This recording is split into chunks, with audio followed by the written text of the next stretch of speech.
All right. Are we live? Oh dear. Oh, we got one person. Hello. We're going to chill for a few minutes while we wait for more than one person. Hi. I brought water because I tend to talk a lot during these things. All right. It is Saturday. I don't know why that's so strange to me. It's been a weird week, but it is indeed Saturday. Hi, Trey. How you doing? Good to see you. Let's see. What can I chat about? Hi, Tara. Hi, Juice. Hi, Kat Ashworth. Evening. Good evening. It is technically barely afternoon here. Hi, Palarnob. Is that how you say it? Hello, and welcome. Welcome. We are here celebrating 30,000, so we're going to chat. Hi, Cassandra. Oh, Cassie. Hi, Cassie. Love that. I'm learning names. Simran. Hi, Simran. Hi, Pui the hamster. Cool. Hello. I have a feeling the first few minutes are just going to be saying some hellos to everybody. Again, we're just here celebrating 30K, so there's no real specific agenda here. Hi, Eric. Hi. Yeah, I feel like this is just going to be sort of like a chat. I'll give you guys some updates of anything that's going on, but if you have questions and stuff, this is just going to be a chat. We're celebrating. Thank you, Kat. 30,000 subscribers. It is so surreal. It's absolutely unbelievable, and I can't thank you guys enough. That's all down to you. It's you guys watched. You guys subscribed. Like that's all down to you guys. I got to thank you guys for that. Woohoo! Hey, we did it. Would you like some suggestions for movies that nobody else seems to be reviewing? Sure.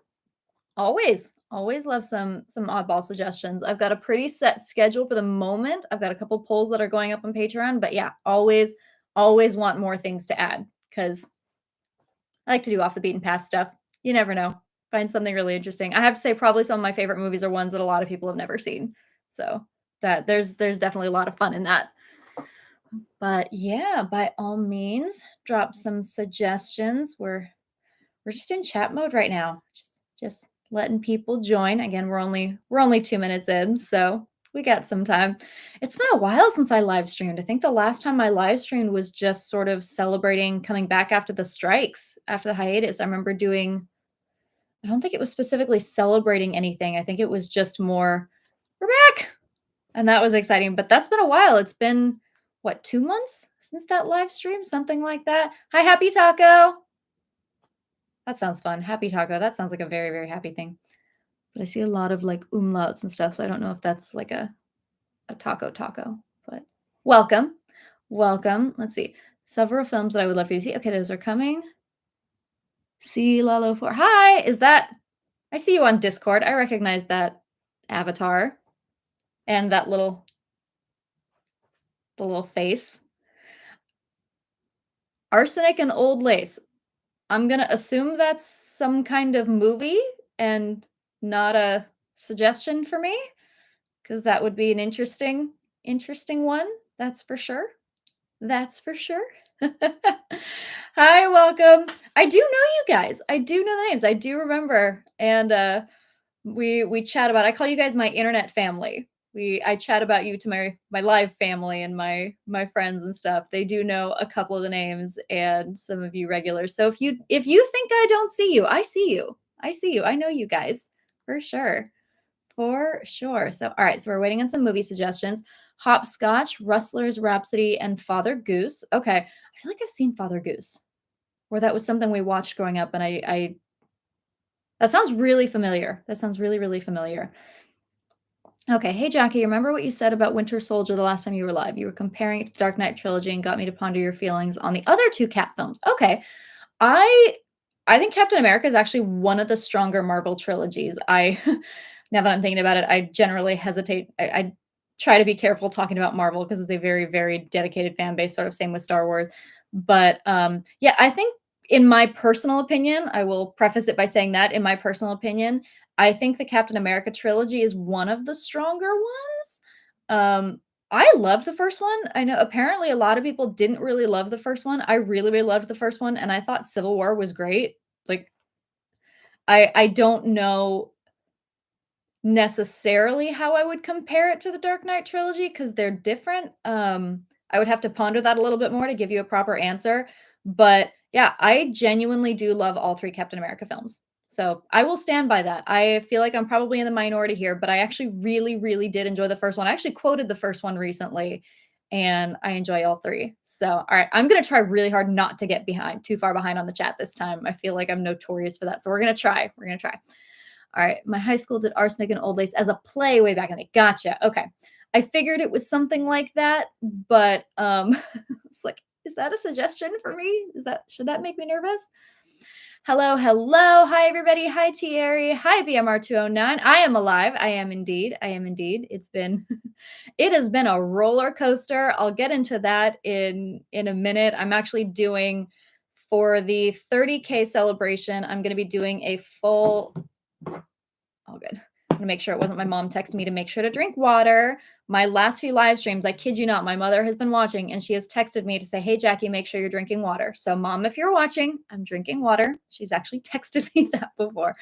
But anyway, um, yeah, so I just to touch up on a couple things real quick. So we're obviously doing this live stream celebrating 30K, which hey, thank you for those of you who weren't here at in the first 30 seconds.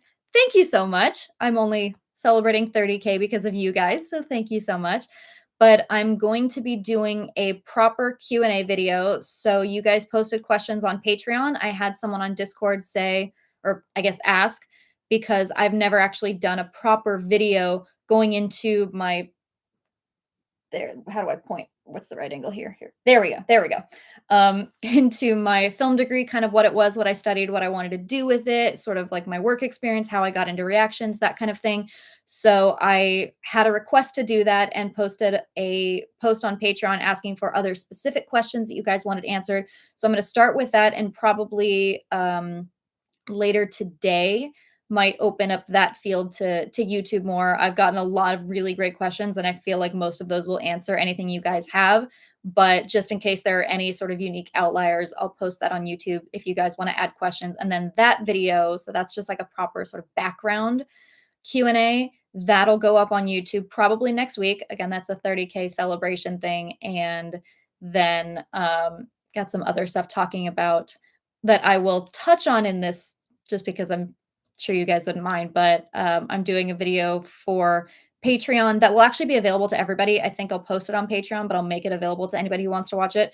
Basically, talking about goals for the channel. I've had quite a bit of a blow up in the past few weeks since I started doing Band of Brothers and Masters of the Air, and there's just so much love for those series, but it's made a huge, huge difference in my YouTube channel and my Patreon, and it's opened up a lot of possibilities for me. It's made doing this potentially full time a little bit more possible and a little bit more doable. So this week has kind of been me figuring out how that's going to look and potentially transitioning to that. So I'm going to do a whole video that will be available on Patreon for anyone who wants to watch it, not just for patrons. I'm going to make it a general available thing, but I do want it to be on Patreon, kind of talking about what that looks like, what that's going to look like, how that's going to work, and kind of what that's going to take. So that's going to be a whole like goals and talking about what's been going on thing. But I'll touch on some of that here if you guys are curious about it. But I am going to do a whole proper video about that because it's been a crazy few weeks. It has been an unbelievably crazy few weeks. So definitely a lot to talk about there. Anyway, all right, I'm going to go back to the chat real quick. Bunch of congrats on 30K. Thank you so much. Thank you. Oh, my cursor went over here. It is flying all over the place. Oh my goodness, where'd it go? There it is. All right. Scroll back a little bit. All right. So Arsenic and Lace. Hello, hello. Okay. So we've got a couple film suggestions. Cool, cool. Unstoppable. That was the train one, right? With Chris Pine. Fourth Protocol, not familiar. Iron Triangle, not familiar. Final Countdown, not familiar. Great. Okay. So most of these I'm not familiar with. Cool. I'll have to make note of those. I love the reactions. Thank you so much, Rockstar. Modern day Disney princess. Thank you. I appreciate that. I appreciate that. The Little Mermaid, obviously, was always my favorite princess growing up. I have anything Little Mermaid around here? I don't know if I do. I actually, Funny enough, I did play Cinderella when I was younger. I think I was in 7th grade. I played Cinderella, and I still have my glass slippers somewhere. They were these, like, rhinestone sparkly things, and the funny thing was I did actually have the smallest feet in the class. Nobody else could fit into my glass slippers. So, my mom actually got me a little plaque. I have it around here somewhere that says, "One shoe can change your life, Cinderella." So, thank you. That's incredibly sweet. Thank you. All right, Civil War is my favorite Marvel movie. That is a great movie. It is a great movie. Harvey would also be another great movie alongside Arsenic and Old Lace. Okay, cool. Greetings from Italy. Hi. Hi, Claudio. Welcome, welcome. All Quiet on the Western Front. Yes, I think I actually have that in. So I did a post on Patreon, kind of in the midst of the Band of Brothers blow up, of other things sort of within that genre that you guys might want to watch.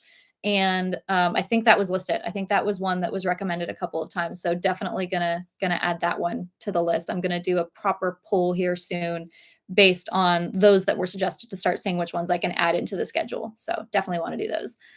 Let's see. Got to stay hydrated. Yes, indeed. I talk a lot in case you guys didn't notice. Whether it's a live stream or in my videos, I talk a lot. You guys don't see it a lot because I try to cut it out of the videos. But yeah, I always have water, and I try not to drink too much water during the reaction just because it's sound and it's vicious. It's annoying. But in between, when I'm taking breaks, it's a lot of this. So, all right. I would like to suggest the movie Highlander. Okay, I've had that requested a couple times. Yeah, definitely had that requested a couple times. So the more you guys recommend things, the higher up on the list they get bumped. I mean, polls are always going to decide really, polls and timing, just because there are some things like, for example, I've never actually seen Inside Out. There are a lot of people that are horrified by that, but I know there's a sequel coming up in a couple months. So that's on the list automatically. And I'm going to try to do that around the time that the sequel comes out. So most things will come down to polls. Some are very much just like, okay, this is the timing, and this is something that I've been dying to watch for so long that I can't put it off anymore. But yeah, the more you guys recommend something, the more I know it's in demand. So that's really helpful. Thank you. Congrats on 30K. Thank you. Thank you. I still can't believe it. It's so surreal. And it happened so quickly. Unbelievably quickly. So yeah, definitely celebrating. That's a little bit crazy. Still can't fully wrap my mind around that. All right, so let's move down. Congrats on 30. All right, so let me go back up. That jumped down on me.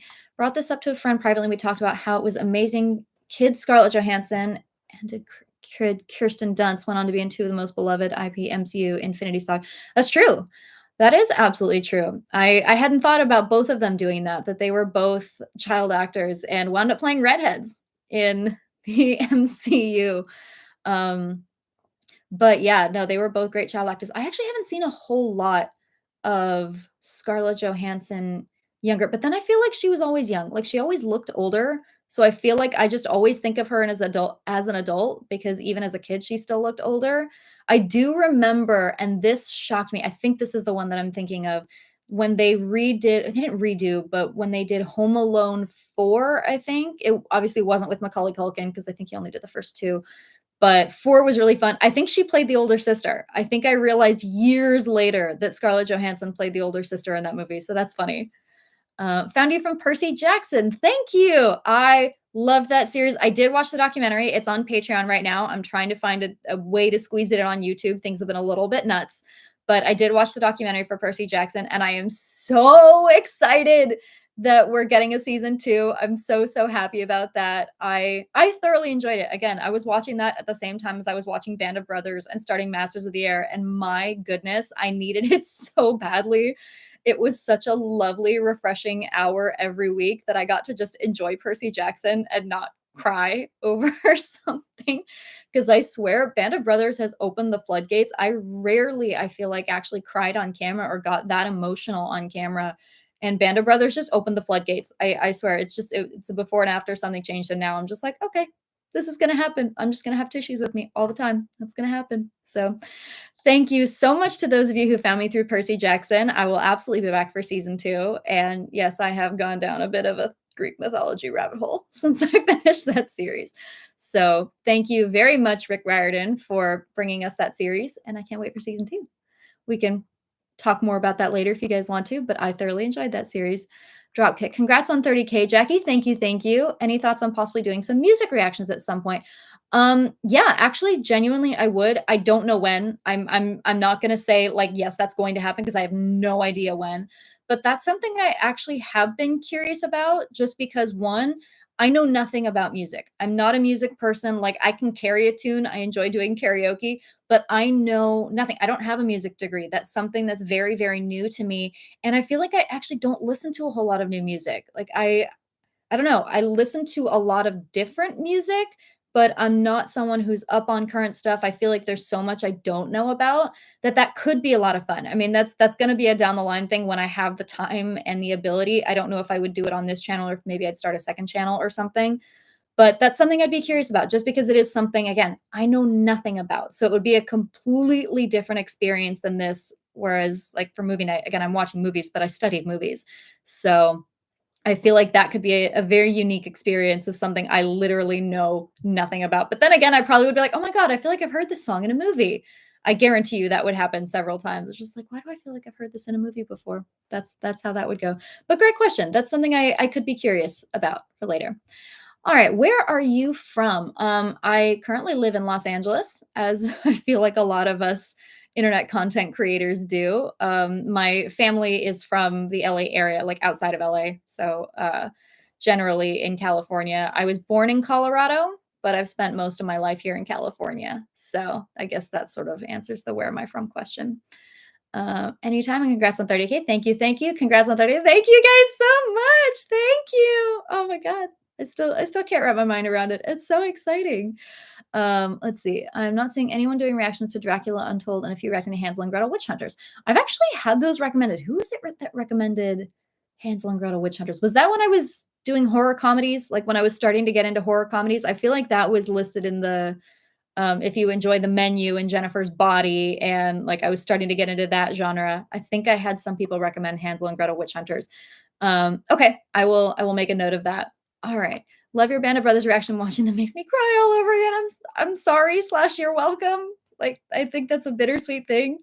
It's a very much like cool. Thank you for crying along with me. I'm glad to know I'm not the only one.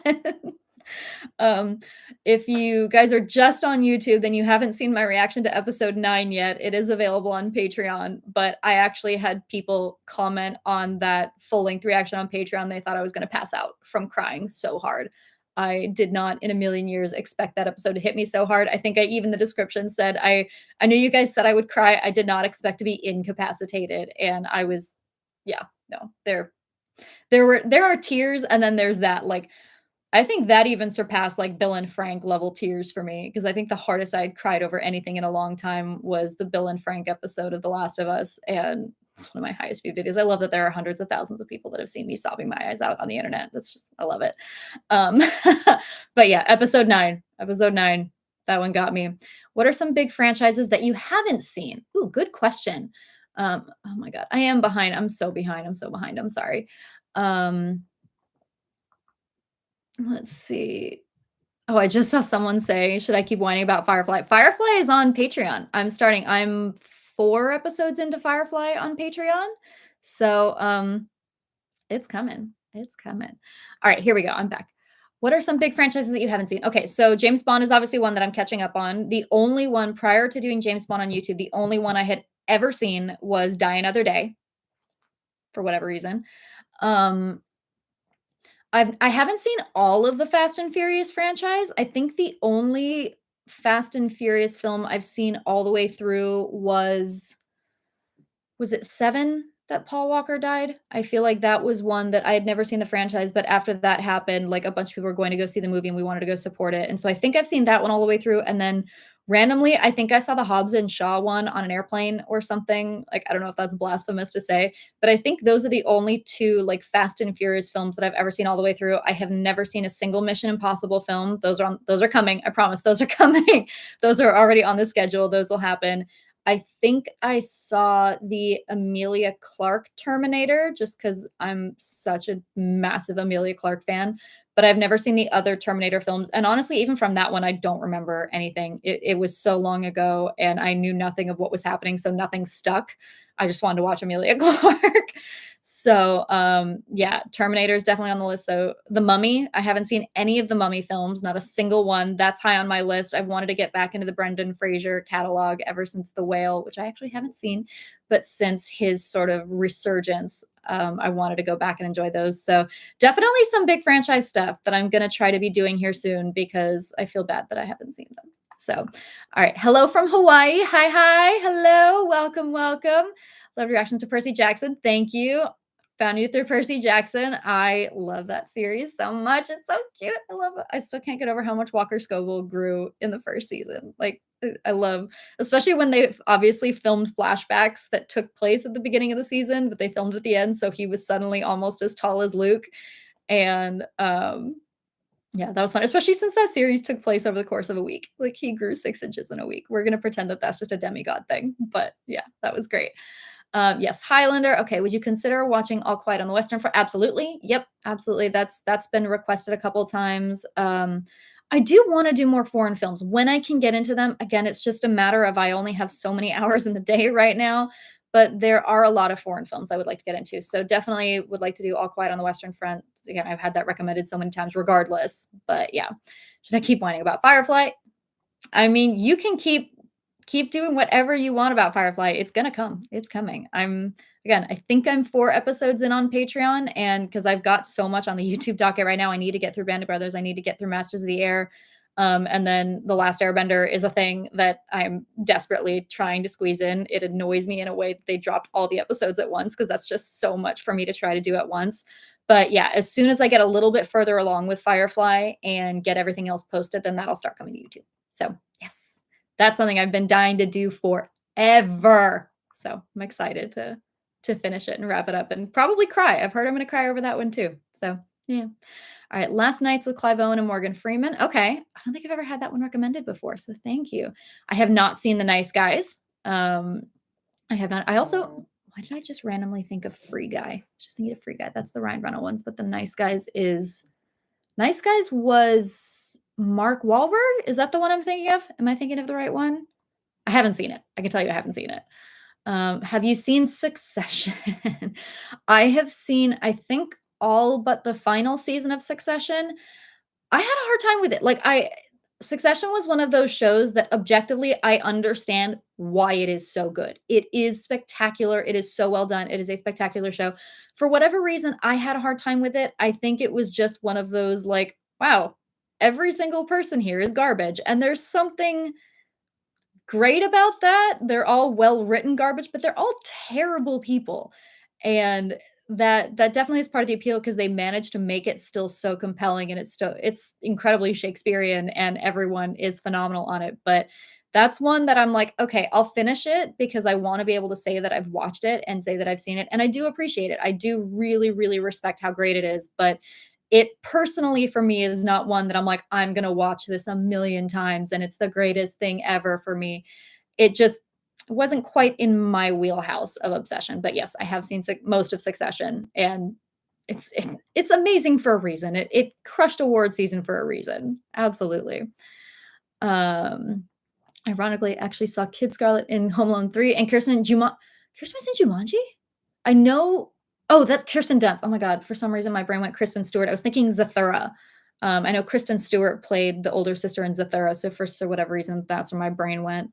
But yes. All right, so moving on. I wanna see your reaction for the documentary. Yep. Again, it's on Patreon. It is gonna come to YouTube at some point. I know it's gonna be a while after season 1. I am trying desperately to find a way to squeeze it in. It wasn't in my original schedule, and I've been moving stuff around trying to find the best way to get things out. I've also had a lot of requests to do Band of Brothers episodes quicker. I'd planned on doing them once a week, and I've had a lot of people requesting me to do more. And um, I would like to because like I'm noticing the views are dropping, and it's just a matter of if you wait too long between things, people tend to fall off. So I'm trying. That's one of the things that's been this week is figuring out the best way to do that. But yes, I have seen the documentary. I loved it. I've seen the documentary for both Band of Brothers and for Percy Jackson. There were a lot of post-series documentaries in the last month.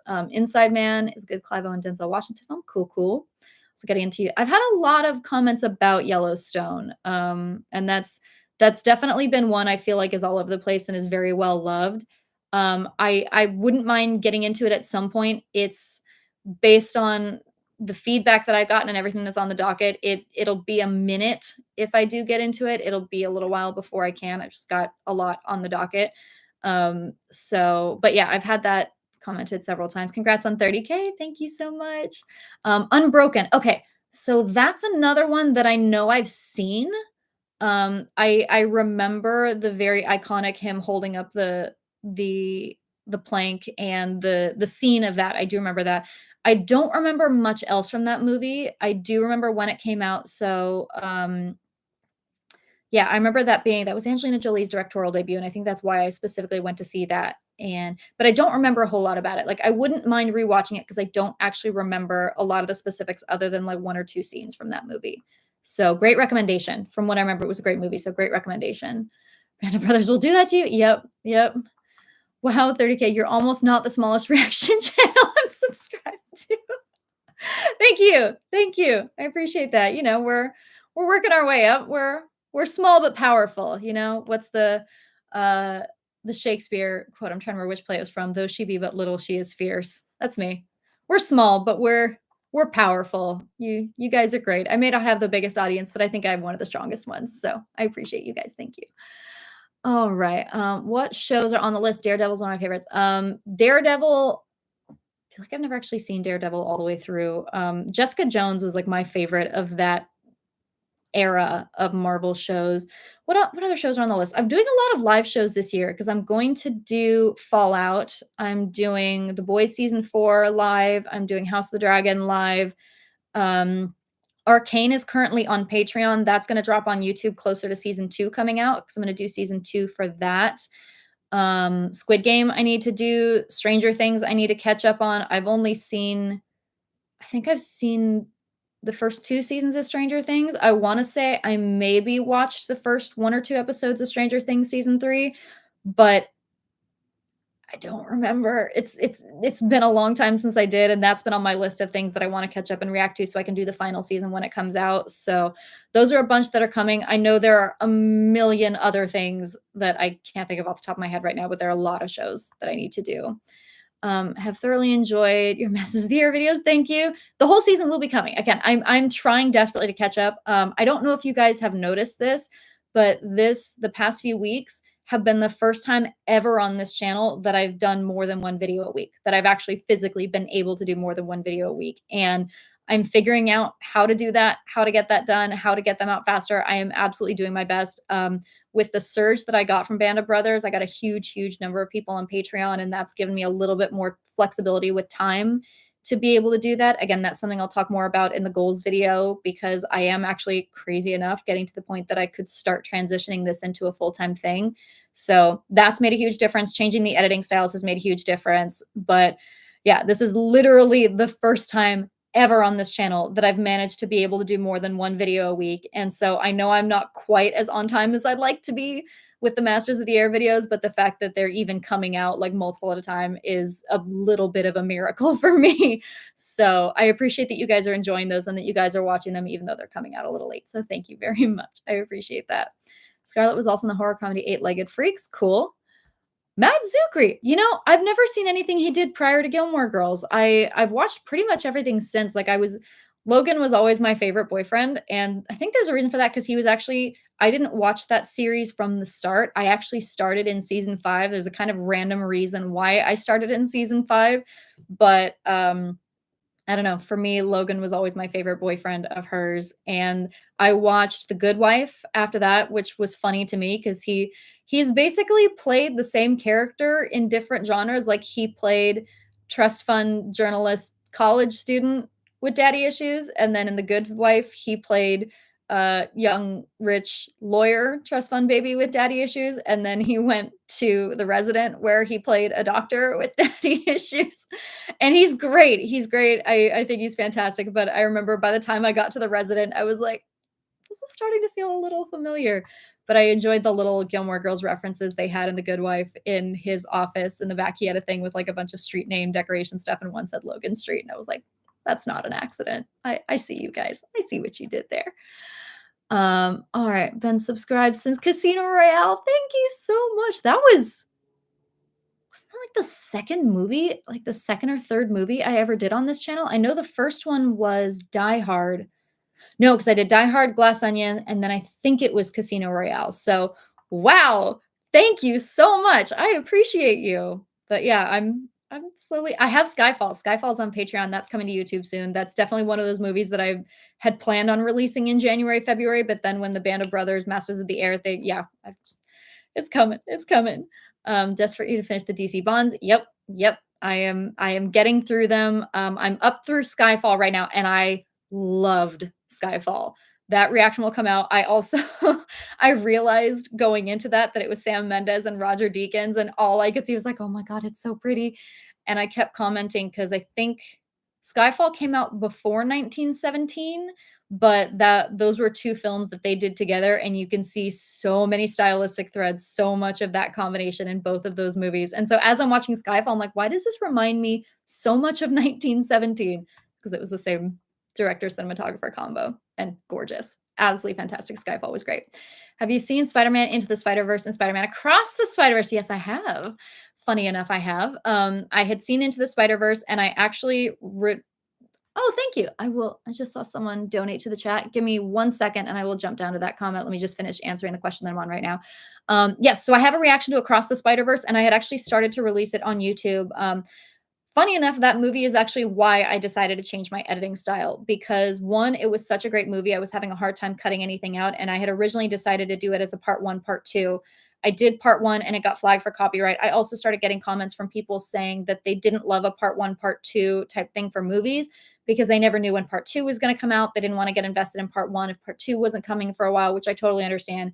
I had to take it down anyway because of copyright. And so I decided to just push it. I'm going to do it all as one. And I've been sort of chipping away at that video, trying to get it finished and up and through copyright. And so that one will come. And that I actually had people on Patreon comment that that was their all-time favorite reaction I've ever done because I was just nerding out and geeking out and so excited the entire time. So yes, Across the Spider-Verse will be coming. All right, so let me get to this. All right, which one makes you more nervous? An audition? Oh, are you the diver? Are you the diver that commented? Oh my goodness. Okay.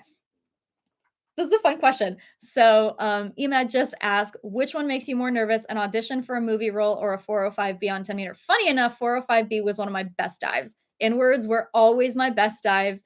That was a solid one for me. I used to get nervous for gainers. Gainers always freaked me out. I did 305C on 10 meter, and that one always made me really nervous. That one, I think, more than anything, made me nervous. Which one makes me more nervous, an audition or, you know, auditions don't actually make me all that nervous anymore. I think there will always be some sort of level of nerves, but I think firstly, my life is not in danger generally in an audition. If I screw up an audition, then I don't get a job. I don't actually like hurt myself and threaten my own life. So I think diving is definitely more nervous, but I think it was Ed, oh god, Ed Harris, there we go. I was like, what's the last name? Ed Harris.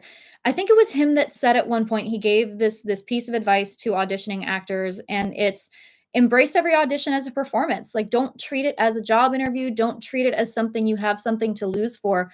Treat it as you get to perform. This is your opening and closing night. It is a performance. It's your chance to do what you enjoy doing and just treat it as a performance. And you get to showcase yourself, and if it doesn't work out, it doesn't work out, but I feel like similar with diving, you get out of it what you put into it, and if you treat it in a positive way and as something to enjoy and something to have fun with, then it will be. So, great question, but yes, I definitely would get more nervous diving than for an audition because my life is actually on the line there. All right, let me jump back and make sure. Okay, I'm so far behind you guys. I'm so sorry. I talk a lot. I can't answer things quickly. You guys know me by this point. I can't answer questions quickly. Okay. Oh my god, I am so behind. So behind. Okay. Casino. All right, so there we go. Hi from Scotland. Hi Scotland. Hi Chicago. Oh my goodness, I love this. Is so cool. I love that I get to talk to people from around the world for this. This is the coolest thing. I cannot tell you guys how much I nerd out when I see people from around the world commenting on it. Just it's so cool. Secondary channel for music. Yeah, yeah. That's something I'd like to do eventually. Again, that's a very down the line when I have the time and the ability to do that. But I think that would be fun because again, music is something I'm not familiar with. Woo, Colorado. I do that all the time with music and movies. It bugs family and friends when I do it. I'd say you count as a Californian. Thank you. Hi from Italy. Hi, Italy. Hi. Thank you so much. Thank you for watching. Are you aware that the actor who played Ares in Percy Jackson is a wrestling legend? Yes, I was definitely made aware of that. And I knew I had recognized him.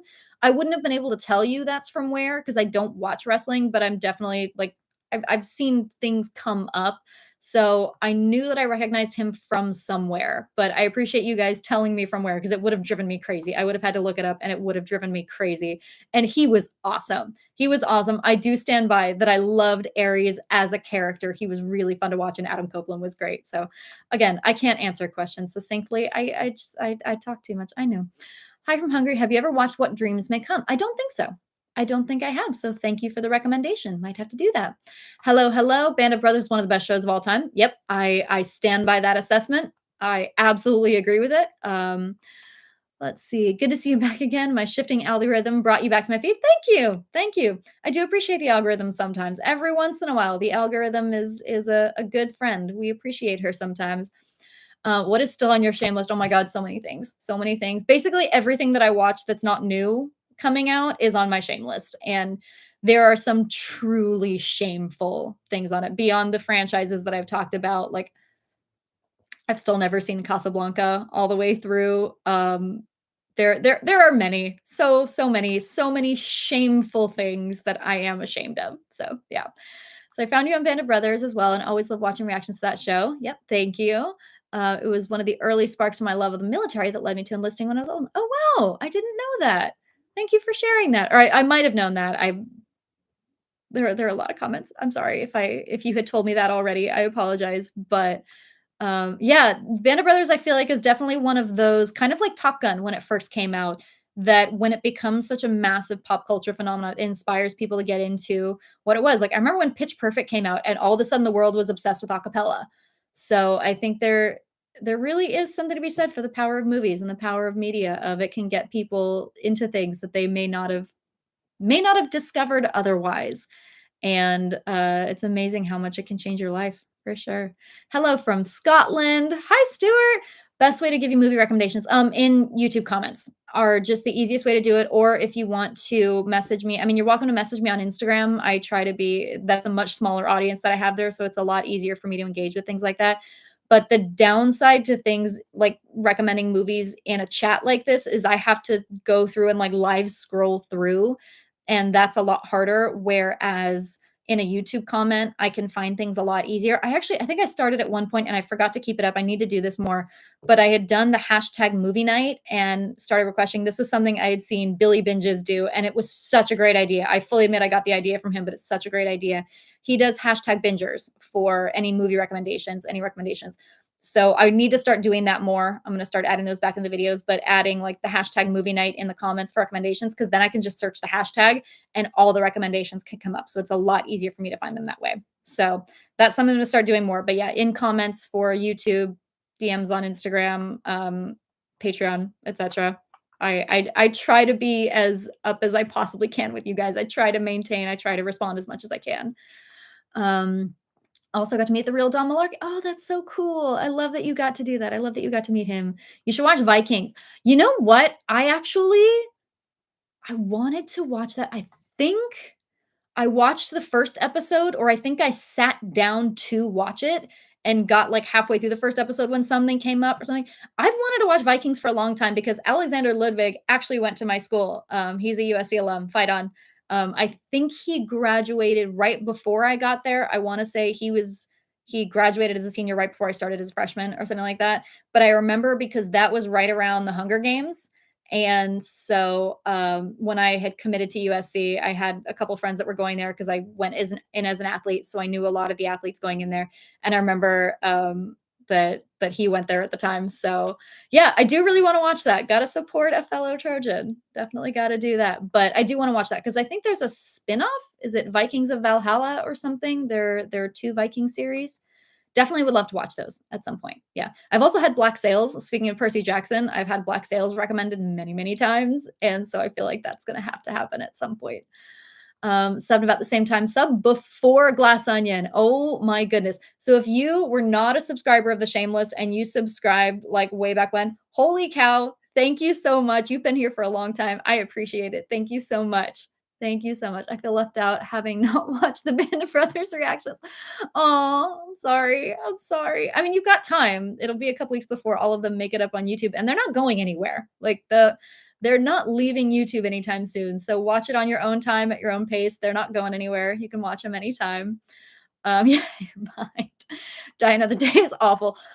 It didn't, I'll put it this way, it didn't leave me wanting to watch more James Bond.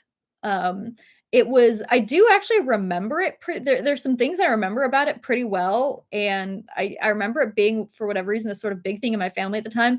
But not going to comment on the quality of it except to say that it didn't leave me wanting to watch a whole lot more James Bond. So we are getting back to James Bond though. Ooh, don't forget to do Serenity. Of course, it's already on the schedule. It is coming immediately after Firefly. I've got my rough YouTube schedule coming out, and yeah, we'll not be skipping Serenity. We are not missing a single moment of Firefly. We're watching all of it. But thank you for making sure. I appreciate you making sure that I wouldn't forget it. Thank you.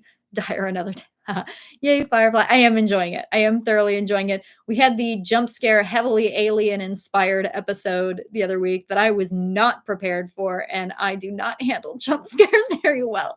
So that was a little bit of a struggle of an episode, but then the next episode was the shindig, and I got to see Kaylee so happy. I love Kaylee so much. I got to see her all happy in her pretty dress. That episode, I was a gushing mess over that. I love Kaylee. I love seeing her happy. Daniel Craig's Casino Royale is an absolute masterpiece. That's going to be a hard one to dethrone for me. That's sorry, I got something in my eye here. There we go. Casino Royale is going to be a hard one to dethrone for me. That one, just, it's such a good movie. Skyfall came close. I feel like I'm going to have to wait till I finish editing Skyfall to decide which one I like better. I think it's still going to be Casino Royale because Ava Green, and just, yeah, it's so good.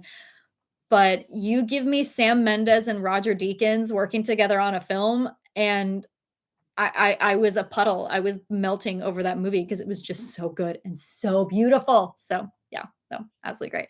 Absolutely Serenity, Mission Impossible is a must watch. Yes. So that's on the schedule. I'm trying to make sure I get through all of them by the time the next one comes out, because I think that's next summer. That it was originally Dead Reckoning Part 2, but I think they've changed it to just Dead Reckoning, and then the next one will have a new title or something. I can't remember exactly. But I do want to make sure that I get all of them done by then so I can do the new one when it comes out. Because I wanted to see, I heard Dead Reckoning Part 1 was incredible, and I wanted to see it in theaters. I'm hoping they do a re-release of it, maybe an IMAX re-release before the new one comes out so I can see it in theaters, but I want to be caught up by then. Alejo Raven. Okay. Hi, Jackie. Found your channel a few weeks ago with Band of Brothers reactions. I really love your approach with technical knowledge. Thank you so much. Thank you. That is probably my, I don't want to say my most frequent, but my favorite type of comment to get, because I have learned, I've watched enough reaction videos on YouTube, and I think everybody sort of has their perspective. Everybody has their thing that makes them unique, and we all have to. Nobody's the same. No two people are the same. And I think everybody has their perspective. And I learned very quickly, but it's definitely been reinforced that that's sort of one of my strengths and one of the things that makes me different. And I'm glad, because that's what I talk about. I couldn't not talk about it. I couldn't not talk about it if I tried, and I have tried, and that's just where my brain goes. So I'm really glad that you guys appreciate that and that's resonated, because I couldn't not if I tried. Okay, Fast and Furious 5 is generally one of the best of the franchise. Good to know. Mission Impossible is one of the few franchises that gets better as they make more movies somehow. That's good to know. Cool, cool. I will keep that in mind. Have you seen any John Wick films? Yes. So I loved the first one when it came out. The first one came out of nowhere. I have, I think, 2 and 3 on my Patreon right now. And I wanted to do those so I could watch 4, and 4 is one that I literally haven't had a chance to come back to. But 4 will come up on Patreon probably pretty soon. And then I will probably eventually release them on YouTube. I think they're planning a 5th one. So I may try to time those as maybe coming out for the fifth one for when the fifth one comes out. But yes, I have seen the first one already. I love the first one. I think I actually made a joke about that in Masters of the Air because I saw Meatball and I was like, I swear to God, if anything happens to this dog, if anything happens to this dog on Masters of the Air, I will jump to the screen and go, John Wick. Nothing better happened to this dog. But yeah, 2 and 3 are on Patreon, and I will be doing 4 soon, and we'll probably post those if 5 comes out or something. That's a just a timing thing. Are you into sci-fi? I'd suggest The Expanse, Dark and Fringe, all 10 out of 10. So I am doing The Expanse on Patreon right now. I am 5 episodes in to The Expanse on Patreon. That was one that again, I think that was probably one of my most requested series of all time. And no one, I guarantee you, none of you are happier than my brother that I'm watching that show. He has been trying to get me to watch The Expanse for so long. When I told him I was doing it for YouTube, he was so happy. And we've talked about every single episode as it comes out. So, yes. So, what I'm basically planning for The Expanse, just for context for anyone who doesn't know, because it's what, 60 episodes, it's a huge long show. And I know that doing it week to week for YouTube, it would just, people would lose interest, unfortunately. So, what I basically decided to do is I'm going to do it all on Patreon. And then I'm going to go through and do either like part one, part two per season, or because I understand the way that they've adapted the books and the way that the stories go, it's not always perfectly like season per season. So I'm going to watch all of it. And then either when I finish the whole thing or get close to the end, I'll do similar to what I did with Band of Brothers, where I'll finish it and then start posting it on YouTube. So if you want to watch it week to week, it is going up week to week. I'll probably be doing The Expanse for the next year because it's 60 episodes, but it'll come to YouTube eventually. And I am watching that. So great recommendation. We're getting to it. More Robin Williams, please. Oh my God. Did you see my Instagram post the other day? I wound up down a rabbit hole of Robin Williams clips the other day. And oh, Captain, my Captain. I love him. I actually remember, I still to this day remember where I was when I found out that Robin Williams passed away. I remember exactly where I was when it happened, and I was heartbroken. I was absolutely heartbroken, and I still am. Have you done the Pirates movies, the Pirates of the Caribbean movie? I've seen all of them. I mean, I definitely would like to at some point, maybe when I'm a little bit more established and I have the time flexibility to do it, kind of go back to some of those films that I enjoyed and nerd out over those. And my first experiment trying that was Lord of the Rings. I have Fellowship on YouTube, and that was sort of an experiment to see if that's something you guys enjoyed doing, more of like a technical commentary, more of a film student commentary. And it did well. It did pretty well. And I've had people ask me to go back and do it. And I will finish the trilogy now that I know that's something, but it wasn't something that had enough demand that was worth it at the time. So I think when I get a little bit more established and I have the time flexibility to be able to do more, and I figure out how to do those movies, I've had, if you guys have followed on Patreon, you know, I've had a very hard time with rewatch commentaries and figuring out how to do them. So that's something that I think could be fun when I can have the time and ability to do it. Hello from Scotland. Hi, David. Hi. I gotta love the UK. I'm an absolute Anglophile. Like my humor, if you guys haven't noticed, is incredibly British. I have spent a lot of time in London, and we did a family trip to Ireland recently. Like I love the UK. I would love to do a proper like several months trip where I can spend time in England, Wales, Ireland, Northern Ireland, Scotland, the whole night. Like I love it there so much. I'd blend in. I'd fit in pretty well. And in case it wasn't obvious, that's definitely my heritage. So, all right. Hi from Sri Lanka. Hi. Hi, welcome. Thank you for joining. Lots of love for everyone in the chat. Thank you so much. Thank you so much for joining. You know, I had someone say recently, and this is a slight tangent. I know I'm getting even further behind, but I had someone say either in a comment or on Discord on Patreon recently, I spit on my screen, that they enjoyed being on Patreon and Discord so much because everyone was so kind and so welcoming, and it was such a positive community. And I think that's probably the best compliment I've ever gotten. Sorry, I think the Roomba just turned on and it just completely distracted me. If that's going to keep going, I'm going to go turn it off because it's going to drive me crazy. Oh, thank goodness it's turned off. Thank you. And there's the dog. I don't know if you guys heard the puppy whining in the background there. I have to bring him on at some point. I'm going to have to bring him into a live stream at some point. I know you guys want to see him. But yes, I got a compliment from someone basically saying what a positive and welcoming community that we had on Discord and on Patreon. And I genuinely think that's probably the best compliment I've ever gotten. And that means a lot to me. And that's something I want to maintain. I want this to be a very, very welcoming community. So I will do my best to maintain that. But thank you for pointing that out. And I'm glad that you guys think so. That means a lot to me. That means probably more to me than almost anything else. So thank you guys. As I said, I do not have the biggest audience. I think I have the best. Personally, I think I have the best audience. You guys are the best. So thank you. All right, let me catch up here from my tangent. If you're doing a deep dive on Brendan Fraser, you have to do Encino Man with Ke Huy Quan. Ke Huy Quan, I love that man so much. Fight on, he's a Trojan. He went to USC Film School as well. Fight on, fight on. I love fellow alumni because it means that if I meet them, no matter how starstruck and how much I'm drooling over meeting them, I will have something to talk to them about. I will have. That's why I want to meet Jason Statham one time or at some point. He was a diver, so I know we'll have something to talk about. I won't just be a gushing puddle of fangirl.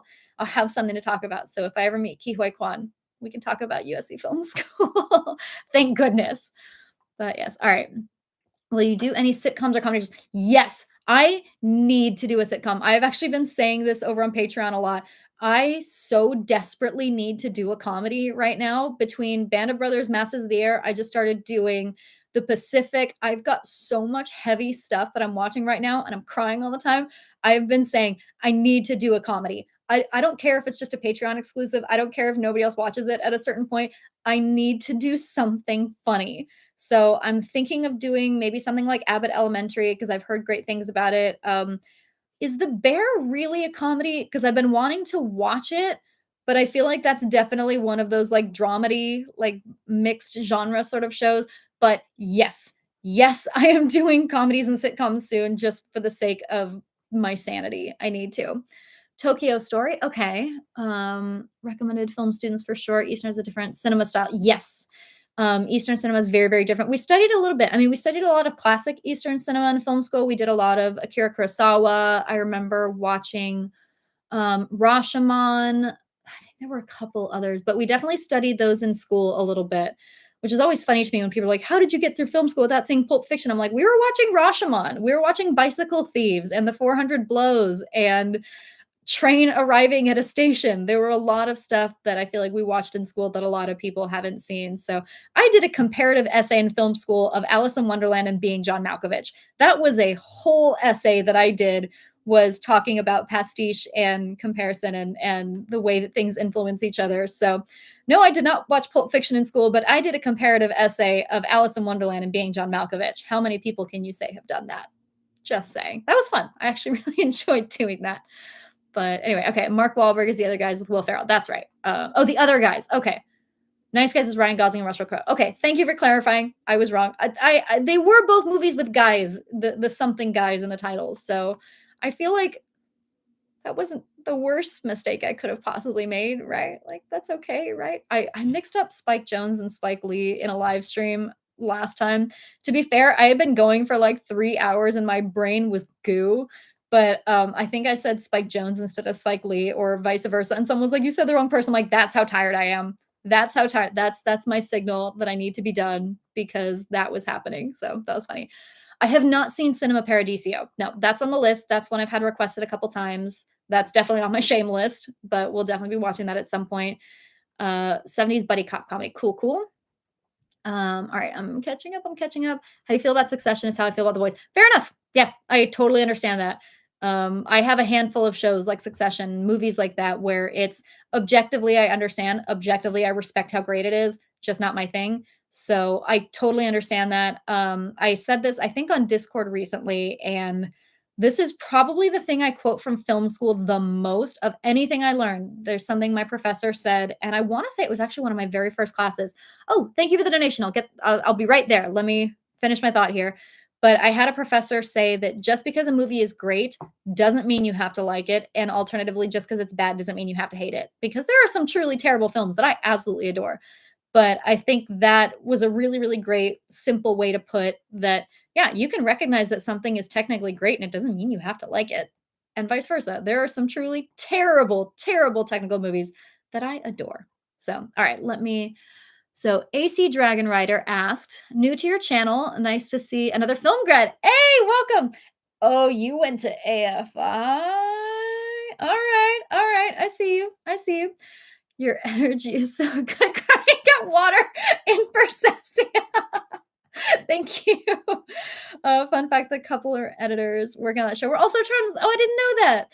So, for anyone wondering, USC and AFI are always ranked in the top 3. So the top 3 film schools in the United States are it usually comes down between AFI, USC, and NYU Tisch. So, not that anyone's counting or that anyone cares. It's not like the schools care about their rankings. It doesn't affect them at all. But yeah, I love to see a fellow film school grad. It is really fun to see other film school graduates and other film professionals nerding out with me. But yes, I it was such great framing in Percy Jackson. They used water so well. It was constantly in the background. It was constantly there. It was just so great. It was so great. So thank you for fellow nerding out. But I'm happy to hear that those editors were Trojans. Fight on. Fight on. All right, let me go back. I'm so far behind. I think this is the furthest behind I've ever gotten. I'm so sorry, you guys. I'm so sorry. I'm so behind. Have I watched The Good Place? Wow, I'm so behind. Okay, have I watched The Good Place? Um, what do you think this is from? This is my yeah, so I actually used to use good place swearing in my videos. I still do sometimes. I had a lot of people that enjoyed it, a lot of people that got annoyed by it because if you don't understand the joke that me saying shirt and fork is specifically referencing the good place, I understand how that can be annoying. So I've tried to find ways to include it that are a little bit more subtle. I'll do a little bleep with a shirt over my mouth or a fork or something like that. I'm trying to find better ways to do that. But yeah, I had to reference it. I had a friend come over recently and see it. And they were like, I love how ominously threatening that welcome sign is. But yeah, I'm a huge good place nerd.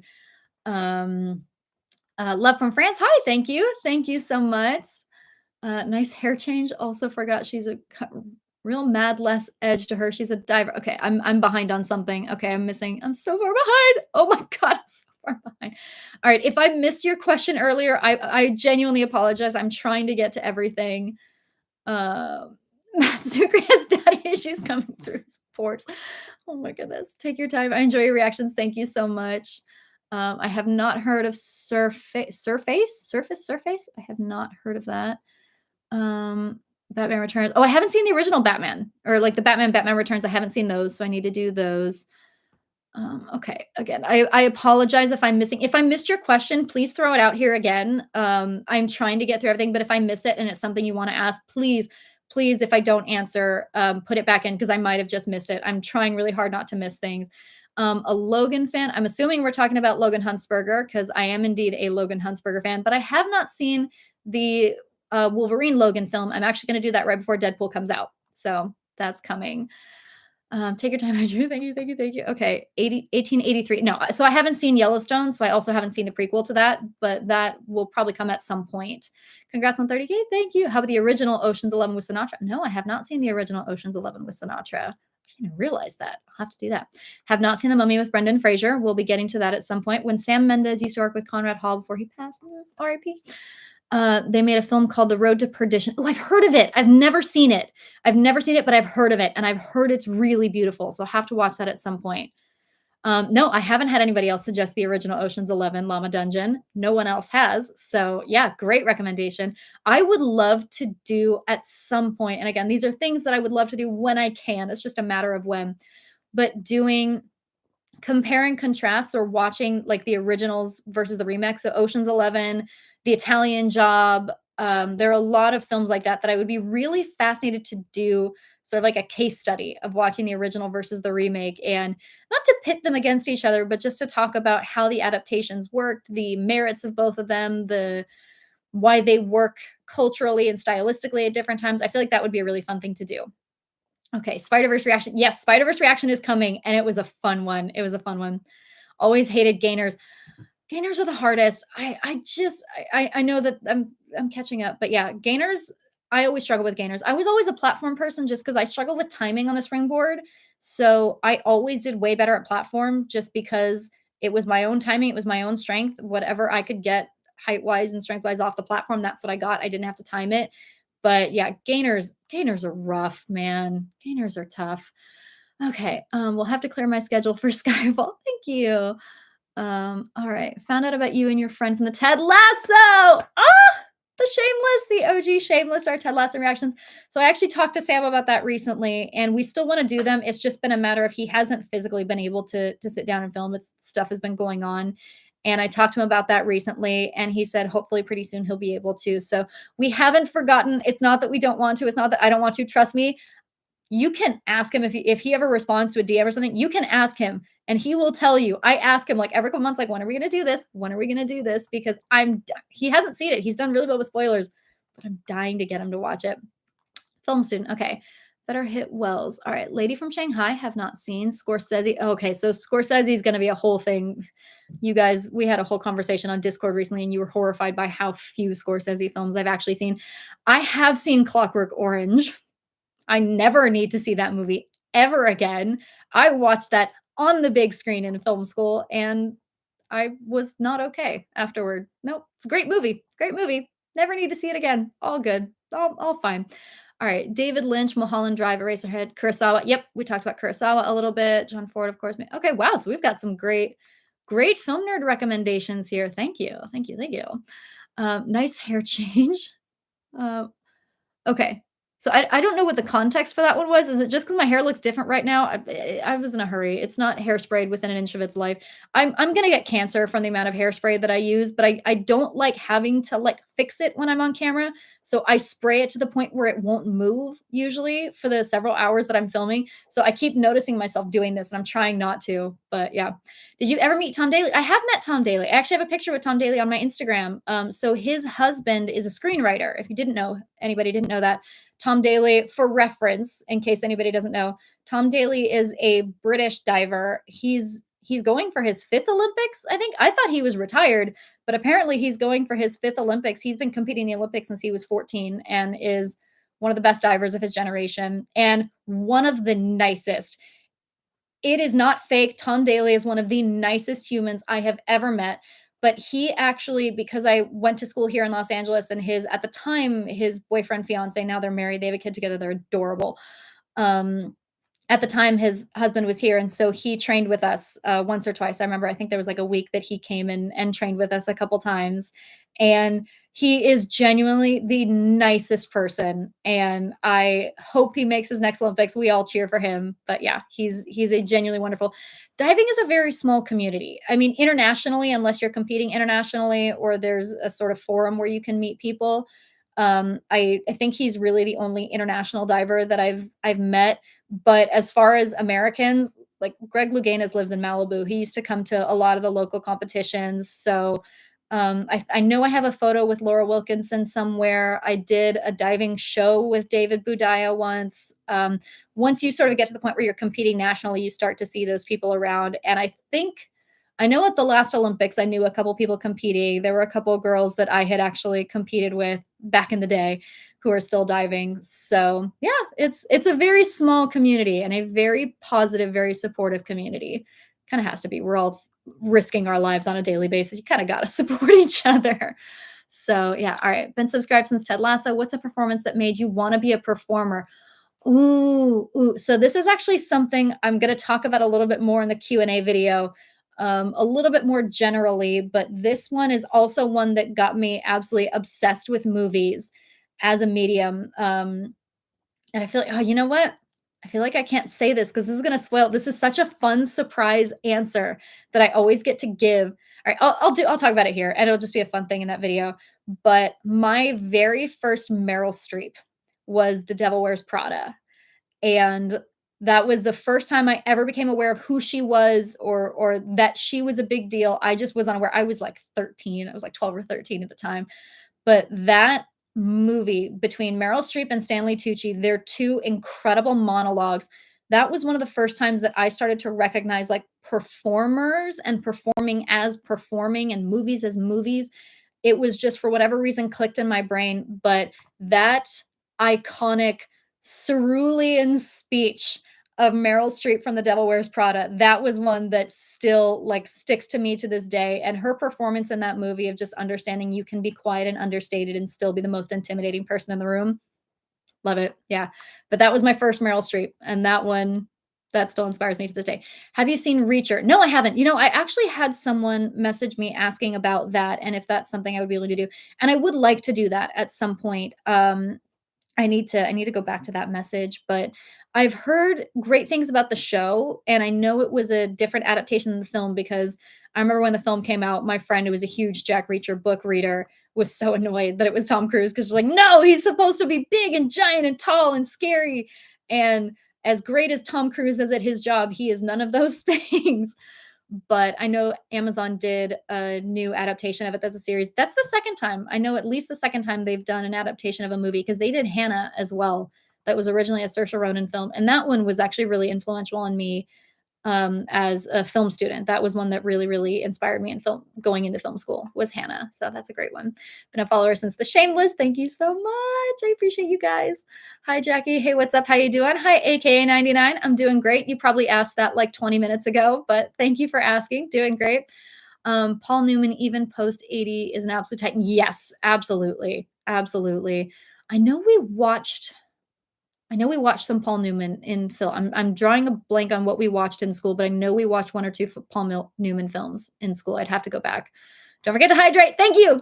Thank you, BMR. I haven't in a minute. I haven't in a minute. All right, there we go. We're hydrated. I'm drinking water. There we go. All right. Yeah, BOB was great with connecting us the past. My great uncle passed away. Oh, I'm so sorry. Thank you for sharing that. Since then, a service member of my family has gone to the D-Day celebration every year. That's so sweet. That's really, really nice. Thank you for sharing that. Thank you so much for sharing that. In Normandy, I've gone 6 times. I've never been. I've been to France a couple times. I've never been to Normandy. I definitely will have to go at some point. But thank you guys for sharing. I appreciate that. Have you seen Zootopia? I have not seen Zootopia. So I have a whole slate of animated movies that I have to watch because for whatever reason I'm so behind on animated movies. But Zootopia, Moana, Inside Out, Turning Red, there are a bunch of them. There are a bunch of them. Adam Copeland was in Vikings too. That makes sense. Yeah, that fits. That fits. That makes sense. What was your first war movie that you watched? Ooh, that's a good question. So, war movies are something that were actually on a lot when I was a kid, but I didn't pay attention to them. Like I know Band of Brothers was on when I was a child. I couldn't tell you which one was which. Like I couldn't tell you the difference between that and Saving Private Ryan or whatever was on. I was a kid. I was a kid. I was not paying attention. I couldn't tell you which one was which or whatever. I do have weirdly, I think this was a series. I don't know if this was a movie, but I remember watching Horatio Hornblower as a kid with Ian. I think his name is Ian Grufford or Jan. I don't know how you say his name. I have no memories of that series. Like I feel like this is kind of a bad answer to that question. I don't have memories of watching it, of the series itself, but I do remember that we watched it, and I remember that being a thing that we watched a lot. So I guess that kind of counts, but yeah, I just remember knowing Horatio Hornblower, and I might have like, if I watched it now, I'd probably have, like, deep, deep-seated memories unlocked of watching it and all of a sudden be like, "Oh my god, I remember this." I have no memories of the series or the movie, but I remember that that was a thing. So, I if that even remotely answers your question, that's kind of the earliest thing that I could think of. It's so brutal, Vikings. Yeah, I'm not surprised that a show about Vikings is a little bit brutal. That makes sense. But you read it all the way through. Yeah, I feel like that's one I imagine for a lot of people that's like, yeah, I technically get that this is great, but it may not be my thing, kind of like The Boys. So, have you seen How to Train Your Dragon movies? Okay. How to Train Your Dragon, the first one. I love the second one. I haven't actually seen the third one for a very specific reason. I haven't seen the third one. The first How to Train Your Dragon movie is one of my all-time favorite movies, and not even all-time favorite animated movies. I mean all-time favorite movies. I fall apart every time I watch it because it is just so freaking cute. It is the cutest thing I've ever seen. The scene with Hiccup and Toothless when they're drawing and Toothless gets the tree branch and he starts drawing. Oh my god, oh, I can't, I can't. It's so cute. It is the cutest thing ever. I love that movie so much. But I haven't seen the third one. I've never actually seen the third one because one, I heard it's a tearjerker, but two, I didn't want it to be over. Like, I was not prepared for that to be over, and in my mind, if I watch the 3rd one, then it's over, and I have a sneaking suspicion of what happens in the end. I, again, have never seen it. No one's ever spoiled it for me, but just on the fact that it's a tearjerker, and I know that there's a White Fury or the whatever it's the other he meets a girl. I have a very, very strong suspicion how that movie ends, and I'm not ready for it. I've not been prepared for it, so I haven't watched the 3rd one because I've not been emotionally ready to handle what I'm 99.9% sure happens. I'm not okay. I'm not okay. So, yes, I love the 1st one, and the 2nd one was great. The 2nd one blew me away. It was an absolutely phenomenal sequel, but I haven't watched the 3rd one. Love from France, thank you so much. One of the best animated trilogies. I know I haven't seen the 3rd one. Have you seen The Bear? That's one I wanna react to. That's one I wanna react to. I've been dying to watch it. That's another one that my brother keeps pushing me to watch because he wants to talk about it. But that one I'm going to react to at some point, whether it's I do it kind of like shrinking, where I do it firstly for Patreon and I may eventually bring it to YouTube, but we'll definitely be doing that at some point. Yeah, all right. I don't handle jump scares very well. Well, now we just have to make sure horror gets its proper love. No. No. I've found a taste for horror comedy, so I feel like that's something I might do more, but I guys, I don't know. I watched Alien recently and I struggled through that movie. So we'll see. Maybe at some point, but I can't handle it, guys. I can't do it. I can't do it. Um, okay, so yeah, going back to the reboot with Craig, yeah, things went off the rails with Brosnan. I still love Pierce Brosnan. I think for what it was, he was great, and I still love him. But yeah, I'm enjoying the Craig Bond films. Baron White Fang. White Fang, is that okay, it is. Okay. Oh, the bear. The bear, are we talking about Brother Bear? Because I'm thinking of the bear, the series with Jeremy Allen White. Are we talking about Brother Bear or is there another bear that I'm missing or something? But White Fang, I do remember. Balto was also another one. That was an animated one, but Balto, I have such vivid memories of loving that movie growing up. Okay, so we're still talking about Casino Royale.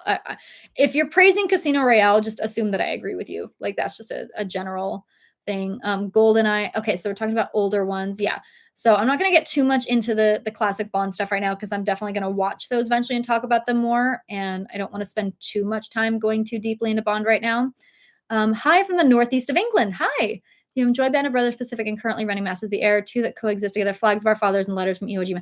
I've had those mentioned several times. Yeah, I've had those mentioned several times. Those I will absolutely watch.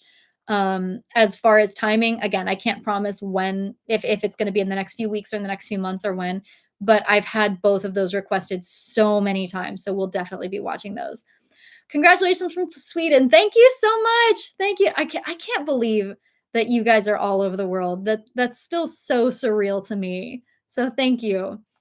I subbed your channel when there weren't very many subs. Thank you so much. I was looking for The Last of Us reactions and was pleasantly surprised by your intelligent analysis, everybody. Thank you so much. Thank you so much. Yeah, The Last of Us and Band of Brothers have definitely been the biggest growth surges I've had. I think The Last of Us was technically bigger just because it was very live and I was doing it week to week and I posted episodes 1 and 2 together and then 3 was such a big one. So I have like if I look at my analytics, I have such massive spikes from that. But Band of Brothers came pretty darn close. I think I've gotten more subscribers from Band of Brothers, but I had more surges, like quick surges from The Last of Us. But that was such a great show. Like, I still gush about that series to this day. I cannot wait for season 2. Just want to pop by quickly and say keep up the great work, and thanks for entertaining me. Thank you so much. I appreciate that. I feel like I just keep saying thank you so much because I mean it. You guys are so sweet. Thank you. But yeah, I still can't wrap my mind around 30,000. That's just crazy to me. That's like a stadium. Like, that's a small stadium of people. That's crazy to me. I actually, when I first started getting into the thousands, just because it's very abstract, and I don't mean to objectify anybody, but this is a very abstract parasocial experience where I see comments and I see names, and there are names that stick with me. And again, the more you guys comment, I do know your names, and I am very aware. But this is still me sitting in a corner talking to a camera. That hasn't changed, and so it's a strange parasocial thing. And so when I see these numbers go up, it's crazy and it's cool, but it's very hard to wrap your mind around the fact that that 30,000 is 30,000 people. That's not just a number that's ticking up on my screen. And so there is actually a website that does visualizations of crowds so you can get a visual estimate of how many people that is. And 30,000 people is a small stadium. That's crazy. That is absolutely crazy. So, thank you again. I for every single one of you. I can't tell you how much that means to me, but that's so nuts to me. That's so hard to wrap my mind around. So, thank you. All right, let's see. Let me get back into this. Scotland is popular in the chat today. I wonder why. I wonder why. Will you watch Iron Claw? I do want to watch that. Yeah. I haven't seen it yet. I've heard he's fantastic and that's actually done really well considering it's an independent film. But yeah, I would like to watch that. All the John Wick movies are fantastic. Saw the fourth in theaters. I've heard the fourth one is incredible, and I'm so mad I haven't gotten back to watch it. But yes, we'll watch that at some point. Love from France again. Thank you so much. He performs the most dangerous stunt in Hollywood history. Was that the motorcycle off a cliff?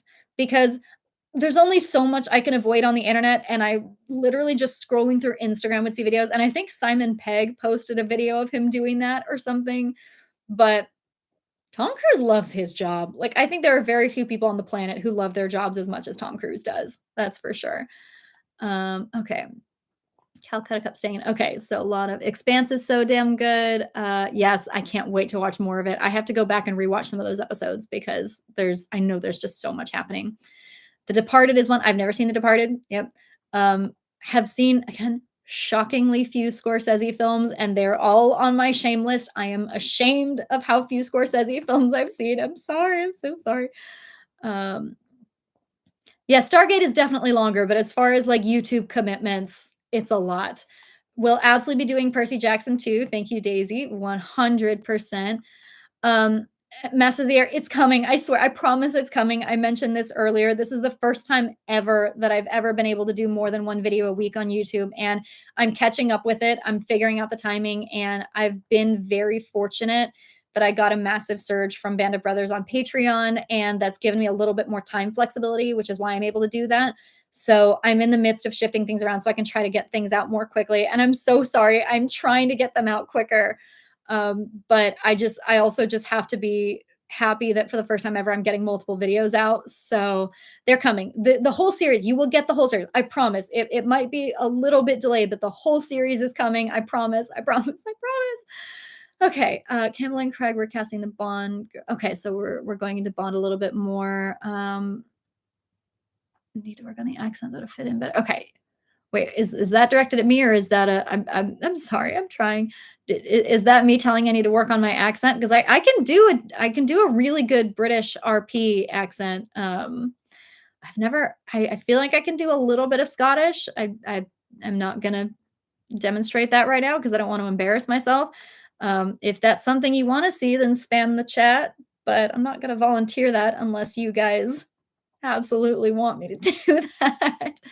The weather here is somewhat different from California. A little bit, a little bit. We actually got incredibly lucky when we were in Ireland. We did not get any sort of bad weather until the end of that trip. We had absolutely beautiful weather the entire time we were there. So we were really, really lucky. But I'm also one of those weird people that really enjoys rain and fog. Like I don't look like a California girl. Like what you stereotypically imagine a California girl to be, it's not me. I'm the person that walks around the beach with an umbrella in the sun because I will burn. So I thoroughly enjoy the UK and I enjoy the weather because I feel safer there. I feel my skin feels safer there and I blend. I fit in. I fit in. Fan from Mexico. Hi. Hi. Hola. Welcome. Welcome from Mexico. Thank you so much. So if what's your job? Is that like what's my day job? So for reference, I'm a freelancer. So my day jobs are all freelance jobs, which is part of the reason I have a little bit of flexibility for YouTube, but it's also part of the reason sometimes things get delayed because when I have a deadline for a freelance job or something come up, that's my livelihood. I kind of have to default to that. But the nice thing about that, especially I'll talk about this a little bit more in the other video, but as Patreon numbers go up and as I start making more from YouTube, I have the flexibility to sort of cut back on the amount of freelance jobs I take. So that's why I'm able to start transitioning to doing this more full time. And it's a little bit easier transition than let me just quit my day job. So yeah, for reference, that's kind of what I'm working with and why things can be a little bit wonky sometimes just because again I'm working 100% freelance and sometimes deadlines pop up and sometimes things happen that I have to do that because that's where my income comes from. So as things start doing better on YouTube and as these surges have happened, I'm able to start sort of shifting so that instead of that's my primary and this is my secondary, I can start shifting it so that I have more of a YouTube primary and then I just take freelance jobs as I need them. So again, I'll go into that a little bit more in the goals video that'll be available for everybody on Patreon, not just I'll make it available to the public on Patreon. I just don't want to put that on YouTube. But that's kind of how that's been working, if that makes sense. So the bear need to watch Veep. I've seen bits and pieces of Veep. I've never seen Veep all the way through. I think I've seen a handful of episodes, but that show was the goat of comedy. Like that Julia Louis-Dreyfus and the Veep. It was I think Marvelous Mrs. Maisel. I think Rachel Brosnahan was the first woman to beat her out of the comedy Emmy, if I remember correctly, because she just won it year after year after year for that show. So Modern Family, I've never seen all the way through. I've seen enough Modern Family to know to get the jokes and to be familiar with it, but I've never seen it like all the way through. I have never seen World War Z. I I think I was gonna do that after The Last of Us, and then just stuff happened. But maybe I'll do that as part of like the. I know they're called infected, but the zombie surge when The Last of Us comes back. So, um, okay, so talking more in depth about John Wick. So we'll talk about that. Fleabag. Okay, so I don't think you can see it very well. Let me see if I can grab it off the shelf. Hang on. So this is currently on my shelf. I also have, oh, it fell over. Let's see. Just dropping things. Give me a second. So if you've ever wondered what this little photo is in the background, I'm trying to not have it glare too much. Let me point it down. So this is one of my favorite photos in the world. And I have it in the background because it inspires me. That is Phoebe Waller-Bridge, the night that she won 5 Emmys. I think it was 3 for Fleabag and 2 for Killing Eve. But I love Fleabag so much. I have lost complete count of how many times I've seen that show, and I literally have the book of the scripts. Like I've read this thing. I've read it. I also have, I think it's in the other room, but I actually have the script for Oppenheimer as well because that is a first-person screenplay, which was so unique that I wanted to read it. So, yeah, let me put this back so these things don't fall over. But, yeah. If you've ever been wondering what's actually on these shelves over here, they're all film books. They're all like stuff I have still from film school and then other just nerdy stuff. But yes, thank you for the shout out to Fleabag. That is one of my favorite shows of all time. And yes, I've seen it so many times. Sorry for the tangent, but I love Fleabag so much. All right. If you want a good Tarantino-ish comedy, do Four Rooms. I've never heard of Four Rooms. Interesting. All right. Good to know. Parks and Rec. Okay. So Parks and Rec, I have been told many times gets better after season 1 because I had a really hard time getting into season 1. But I do love Nick Offerman. Obviously, post Last of Us, I love him even more. And I have seen a lot of the Ron Swanson memes. So I've wanted to watch it and I've wanted to get into it and I wanted to appreciate it. I feel like I need to give it another chance and get past season 1 because I've heard many people say it gets better after season 1. So, all right. The bear is chaos and stress way more than comedy. Okay, that makes sense. Like that makes sense. I feel like comedy is a very broad term for that show, but that based on everything I've heard about it, chaos and stress sounds like a good way to describe it. All right. Scott Pilgrim. Oh, Schitt's Creek. Oh, I love Schitt's Creek. I love Schitt's Creek so much. I don't think I have any Schitt's Creek references up here. I try to put little references to things. I obviously have my, oh, it's this side, the Ted Lasso mug. I have the Targaryen sigil. That actually I got on Etsy. It's really cool. It's burned into the wood, which is really neat. And then the White Queen is a reference to the Queen's Gambit, which is another one I've seen an unhealthy number of times, genuinely unhealthy number of times. But the Scott Pilgrim animated series I would like to watch because I loved Scott Pilgrim versus the World. I remember when that movie came out. I saw it so many times. It is such a great movie. And I've heard the animated series is really great. I wanted to try to do it when it first came out. I just didn't have the time.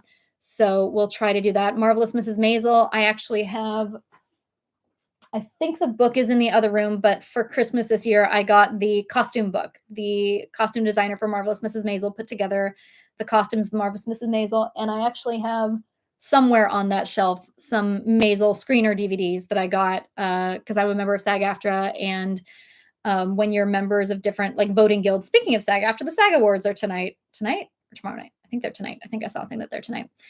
But yeah, I have screeners for a lot of things. So I have Marvelous Mrs. Maisel ones, and those are cool.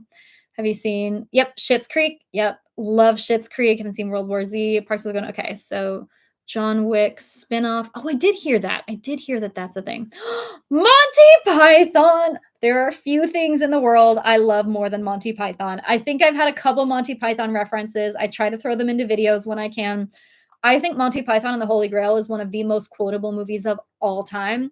And I love it. I grew up watching my Monty Python, Life of Brian, Flying Circus, you name it. I love Monty Python. I absolutely love Monty Python. So yes.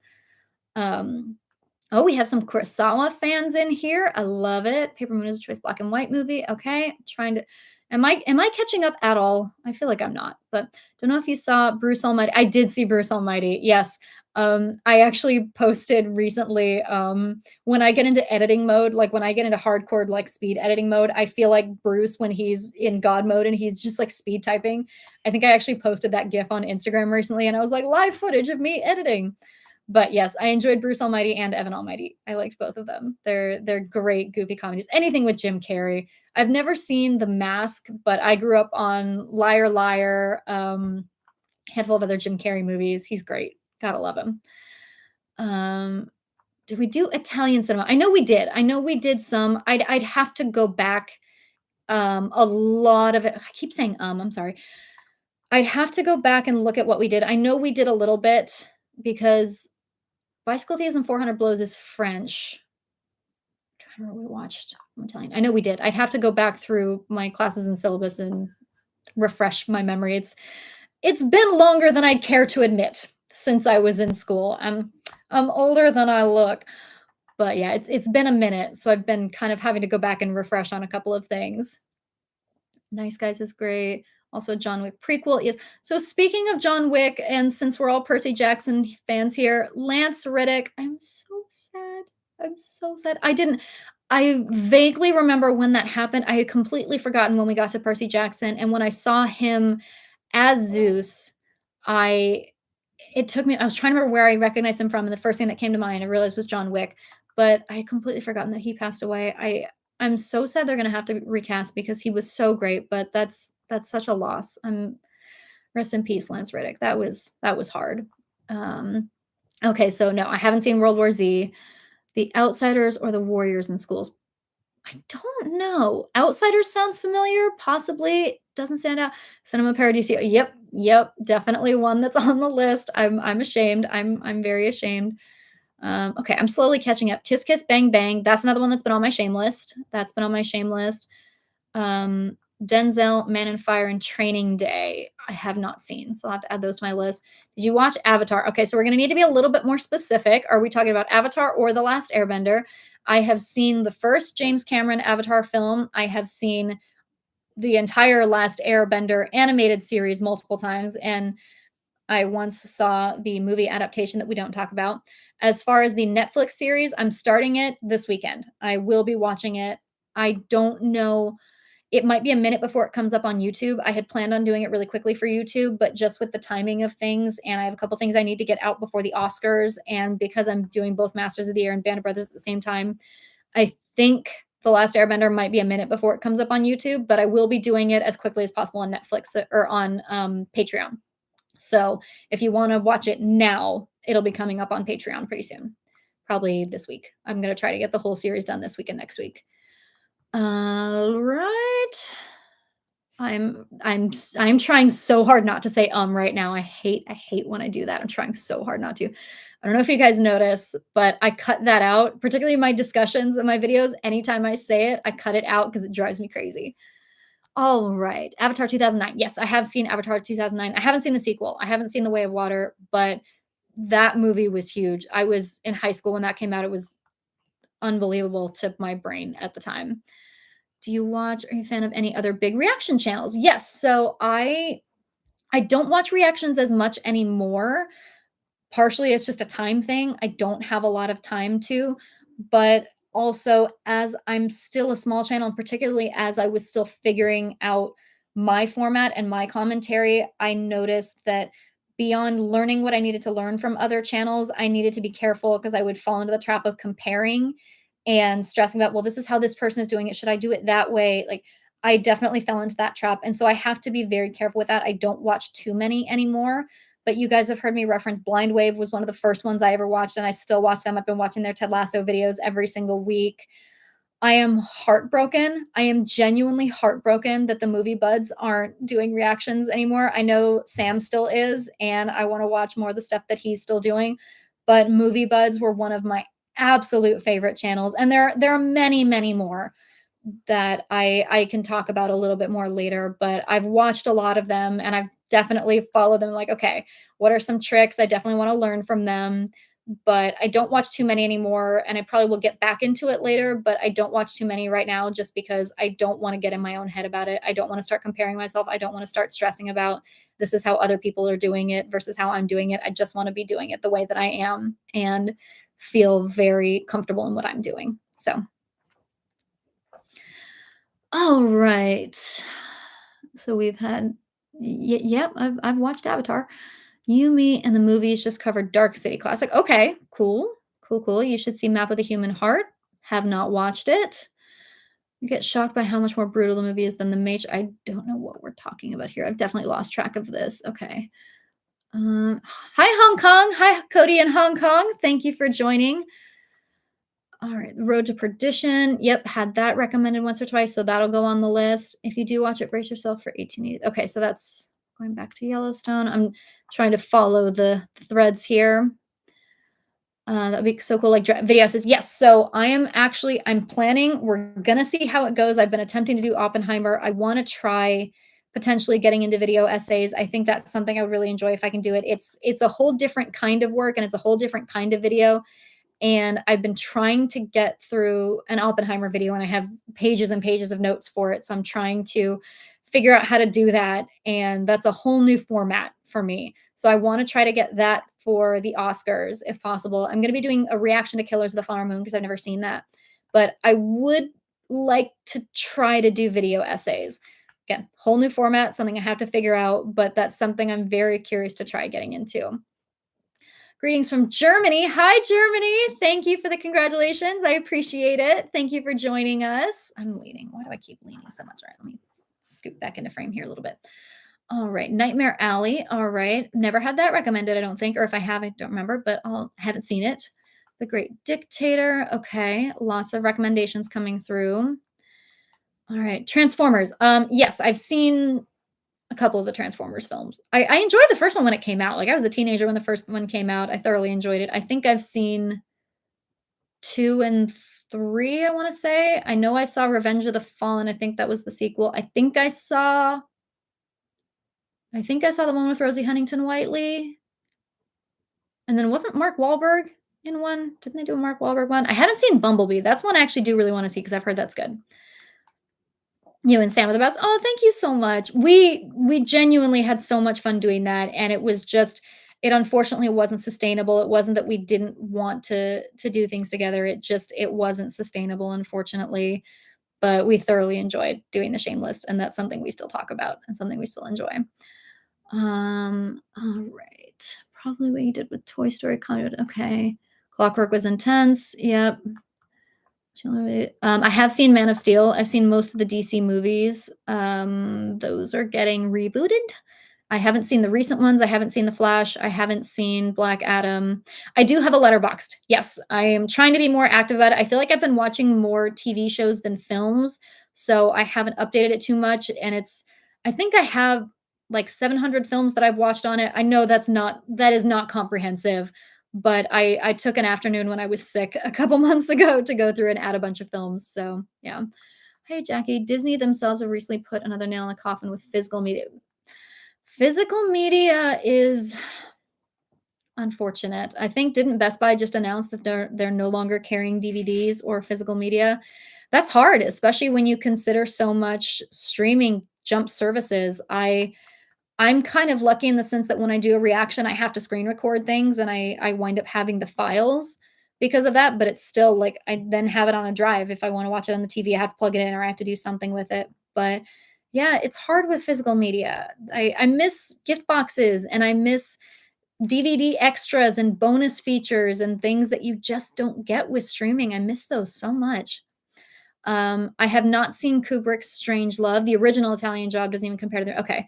So, yeah, that would be an interesting one. That would be such an interesting one to do because I'm such an Italian Job film. I have a little Mini Cooper up there. That's what got me into Mini Coopers and the doing a sort of compare and contrast and talking about the originals versus remakes. I feel like that could be a really fun series eventually. Again, that's a down the line. Double Indemnity. I love Double Indemnity. Barbara Stanwyck is my classic Hollywood queen. Like I love all of old Hollywood, I do. Barbara Stanwyck is my queen. Double Indemnity, The Lady Eve, like, I adore her so much, and I remember watching Double Indemnity in school, and I specifically remember someone I remember who it was in that class, but when they saw it on the syllabus, they're like, "Cool, I will watch Double Indemnity over and over and over again. No need to be upset about watching Double Indemnity again." Yeah, love that movie. Okay, so lean into the film school knowledge video essays would be fun.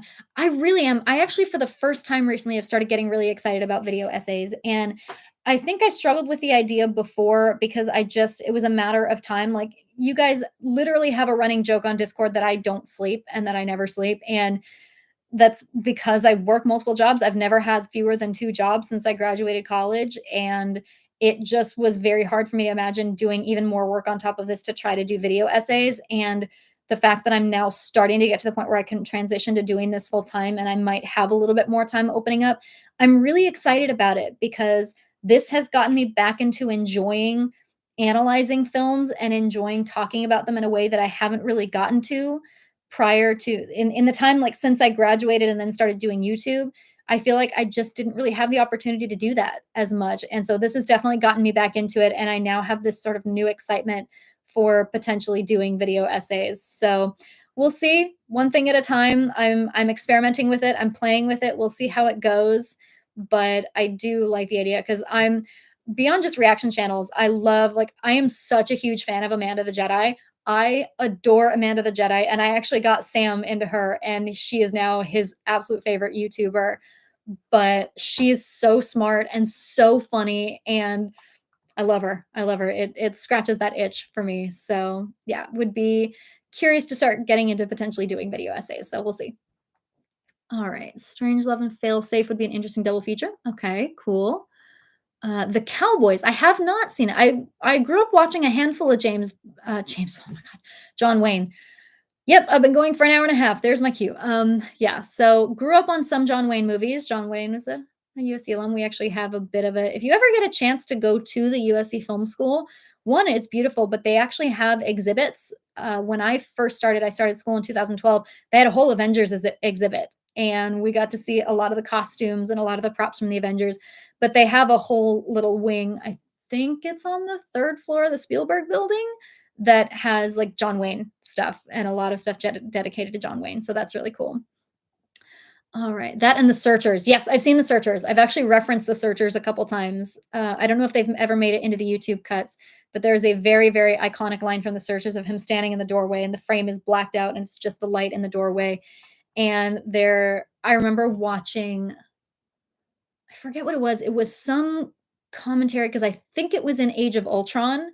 Somebody pointed out there was a shot of Steve Rogers of Captain America in at Clint's farmhouse, and they're all and it's him very isolated, but it was a similar shot of him in the doorway that was a reference to The Searchers.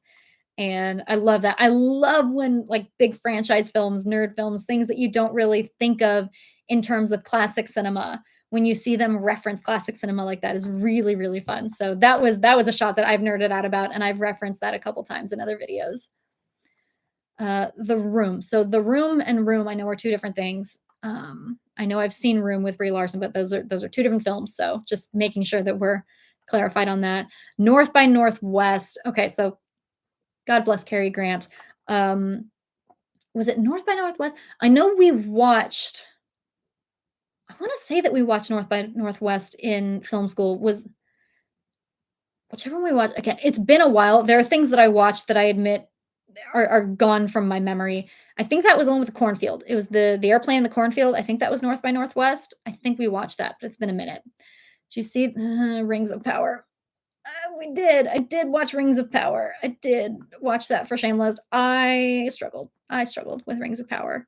That's a whole nother conversation. I will admit that I struggled with that series a little bit. The Devil Wears Prada. God, you're young. Yes, I am. I am. Thank you for pointing that out. I am. First Meryl Streep movie was Judging Your Life. Never seen it. Never seen it. It's a film on. Oh, the Weird Al movie with Daniel Radcliffe. Is that the one with Daniel Radcliffe? Weird, the Al Yankovic story? I think that was with Daniel Radcliffe. I've heard it's great, and I've been dying to see it because I am such a Weird Al fan. I love Weird Al so much. I know the Weird Al parodies better than I know most of the original songs. I think Evan Rachel Wood was in that as well. Didn't she play Madonna in that movie? I've been wanting to watch it. I would love to watch that movie. Would love to. Kramer versus Kramer. I've never seen, but I do know that that was a very iconic Meryl Streep. Yes, I've watched Man of Steel. Cool Hand Luke, I have not seen. I haven't. That is a shameless. That is definitely a shameless film. I'm not gonna dignify the hard boiled eggs question. No offense. I have seen Coco. We have a reaction to it on the Shameless. We actually Sam and I watched Coco on our old channel. So I loved that movie. God, that's such a beautiful movie. It's such a great movie. Such a good one. Paul Newman was in Road to Perdition. I didn't realize that. Okay. Thank you for that context. Thank you so much. So, yes, Into the Spider-Verse and Across the Spider-Verse. I have seen Into the Spider-Verse. I have a reaction to Across the Spider-Verse on Patreon, and it will be coming to YouTube soon. So that's coming. Are you going to watch The Last Airbender? Yes, I am starting that potentially today or tomorrow. It may be a minute before it comes up to YouTube because I have a lot on the docket right now that are very time sensitive. But yes, I am going to watch the live action Last Airbender, and I'm curious about it. We'll put it that way. I have heard many mixed responses, and I've been very careful on the internet to avoid any spoilers and too many specifics of it. Good evening from Dublin. Hi in Dublin. Hello. Thank you for your always informative reactions. Thank you. About filmmakers' techniques engaging us in foreshadowing like magicians as storytellers. Ooh, that's a great way to put it. That's a great way to put it. Thank you. I appreciate that. I'm such a nerd for those things. I do every once in a while get people commenting that they get annoyed by it because it takes them out of the immersion. If you want to be immersed, go watch the movie, go watch the show, don't watch a reaction. But I don't know. It doesn't ruin it for me. To me, it makes it a more exciting experience. That's something that I nerd out about, and it makes it better for me. And I understand for some people that kind of learning how the magic happens ruins it for them. But for me, it's an absolute positive. It makes it so much better. That's why I talk about it because it gets me excited and it makes me enjoy it more because I just love movies. So I really, really do appreciate that you guys enjoy that. Again, that seems to be something that is very unique in what I do, and that seems to be kind of my strength in this. And I'm really glad that you guys appreciate that. That makes me happy because I get to keep talking about it. Have you seen many of this year's Oscar nominees? I'm actually behind. I had wanted to watch them all leading up to the Oscars and do reactions to them, even if they were just for Patreon. And again, it's just a time thing. It's just a matter of having the time to be able to do that. So I am very behind on Oscar movies for this year. By the time of the Oscars, I will have, I mean, I've seen Oppenheimer 6 times. No, I've seen Oppenheimer 7 times. I saw Oppenheimer 6 times in theaters, three of which were 70 millimeter IMAX because I'm a nerd and I love it. But I will have seen Oppenheimer, Barbie. I'm doing a reaction to Killers of the Flower Moon, and I'm going to try to watch some of the other ones just because I don't think it's realistic for me able to do all reactions. But if I can find the time, I may try to film them and put them on Patreon. But I'm so behind on Oscar movies. I'm just behind on a lot of movies. They're all on my shame list. They're all on my shame list. Okay, you should have your brother on when you react to some of his favorite movies. I don't know if I will ever get him on camera. I don't think that's something he would be interested in, but I will definitely share some of his thoughts and opinions. And yeah, he does get excited when I watch some of these things. So yeah, I don't know if I'll ever get him to do that, but I'll tell him you asked. I'll tell him you asked. Does anyone else love before they were famous movies? Oh, absolutely. Absolutely. That's been one of the fun things about obviously Band of Brothers is seeing a lot of people before they were famous. They're famous to me now, but they weren't then. I love that. And I'm curious about Masters of the Air because there are a lot of faces I recognize from smaller roles that I've seen them in little things, but they're not big names yet. I'm curious to see if 20 years from now we have the same experience of they were just getting started on Masters of the Air or something like that. That's going to be interesting. I have not seen AXL. Have you at least watched Alien? So I've seen the first Alien. I haven't seen the rest of them. I actually have a reaction to Alien on Patreon, and that's going to come to YouTube soon. And I'm going to continue that series doing reactions. So you will have much to chat about there. Feel free to take your time with horror. Thank you so much. Thank you. I struggle with horror. The Bear 1988. Okay, so we've got that clarified. Hokkaido, you also hate horror movies. Thank you. Thank you, fellow horror struggler. Hi from Eastern Connecticut. Hi in Eastern Connecticut. Thank you for joining us. Some East Coasters in my West Coast feed here. I appreciate it. Guilty Band of Brothers got me here. Thank you. Hey, there is nothing to feel guilty about. I appreciate everyone who's here, regardless of how you found me, whatever you started watching with. It doesn't matter if you were here from the first or the most recent. I appreciate everyone who's here. So thank you. Thank you so much. And again, I thank you all who came from Band of Brothers, because I've gotten one of the biggest surges on my channel ever from Band of Brothers, and it's a great series. So need to watch the third How to Train Your Dragon. Yes, I do. I know I do. I know I do. I feel like I should react to it because I know I'm going to cry. I feel like that would be a good reaction one to do. So, yeah. So, you no need to be sad about it ending. Thank you. I appreciate that. I know they've done a series, and I don't know how I feel about the live action version. Isn't Gerard Butler playing his character in the live action? Isn't he playing Stoic in the live action? I'm curious to see it. I hope it's good. I hope they find a way to make it faithful but unique, because I feel like part of what made the animated film so special was the fact that it was animated. There are things you can do in animation that you just can't quite do in live action. There's a charm to animation that I feel like is hard to capture in live action. I'm curious to see it. I'm curious to see the live action, but for me, the animated film will always just be like the epitome of cuteness. It just is. So, hooray, Jackie. Thank you. Hooray. I assume we're celebrating 30K. So, thank you again. I loved your reaction to the needle moment in Casino Royale. Your expression was very animated. Oh, I hate needles. I just hate needles. I have a genuine phobia of needles, to the point that like they have to calm me down whenever I need to get shots. Aren't so bad, but like blood draws or IVs, I can't. I literally can't.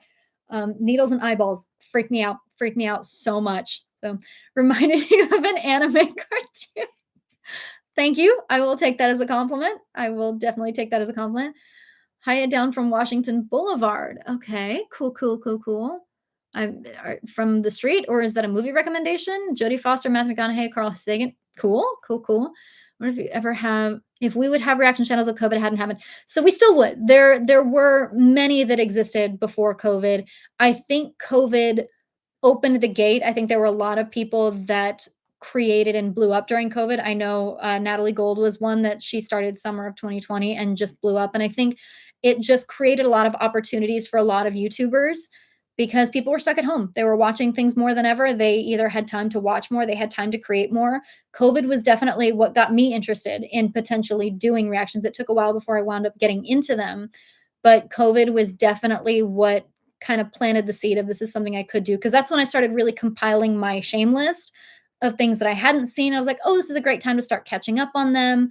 And then I had people actually start suggesting that I should do this. I have had my family my entire life, like since I started getting into movies, since film school, my family has been telling me that I need to do movie reviews of some kind. And it was, whether it was a blog or whether it was trying to do it professionally, I cannot tell you how many times, every single time I saw that you need to do movie reviews, you need to do something, you need to do something. And it wasn't that I didn't want to, it was just finding the right medium. And I feel like reactions are perfect because there's so much that I haven't seen that I want to get into and that I can give a unique perspective on. But I also want to start potentially trying out movie or video essays. So I feel like this is just a great medium, and I've found a really great medium for doing that. So I agree that COVID definitely boosted reaction channels, but they have been around since before that. Hi from Paris. Hi in Paris. Bonjour, or is it bonsoir? It's evening there now. So bonsoir. Comment allez-vous? Stargate is big to do for YouTube without cutting everything else. Yeah, a lot of these shows. Oh, au revoir. A lot of the established shows like Buffy. I've had Buffy requested so many times, and I would love to watch Buffy, but it's 7 seasons. It's so much. I know people that will literally do separate Buffy channels. I think Sam from Movie Buds, he and his girlfriend have a separate channel just for Buffy because it's such a big thing. So I would like to do that at some point. That may be one of those things that I kind of do like The Expanse, where I watch a lot of it on Patreon before I start doing it on YouTube. I don't know how that's going to work, but that's a huge commitment. So, do you plan on the newest Planet of the Apes trilogy? I've never seen any Planet of the Apes movies. So, those are other franchise ones that if I can catch up before the new ones, I would try. I'm definitely not going to catch up on all of them by May. It's not physically possible. So, I will probably wait and do the newest movie when it comes to YouTube and see what I've caught up on by then. We'll go with that. So, quality beats quantity. Don't stress yourself.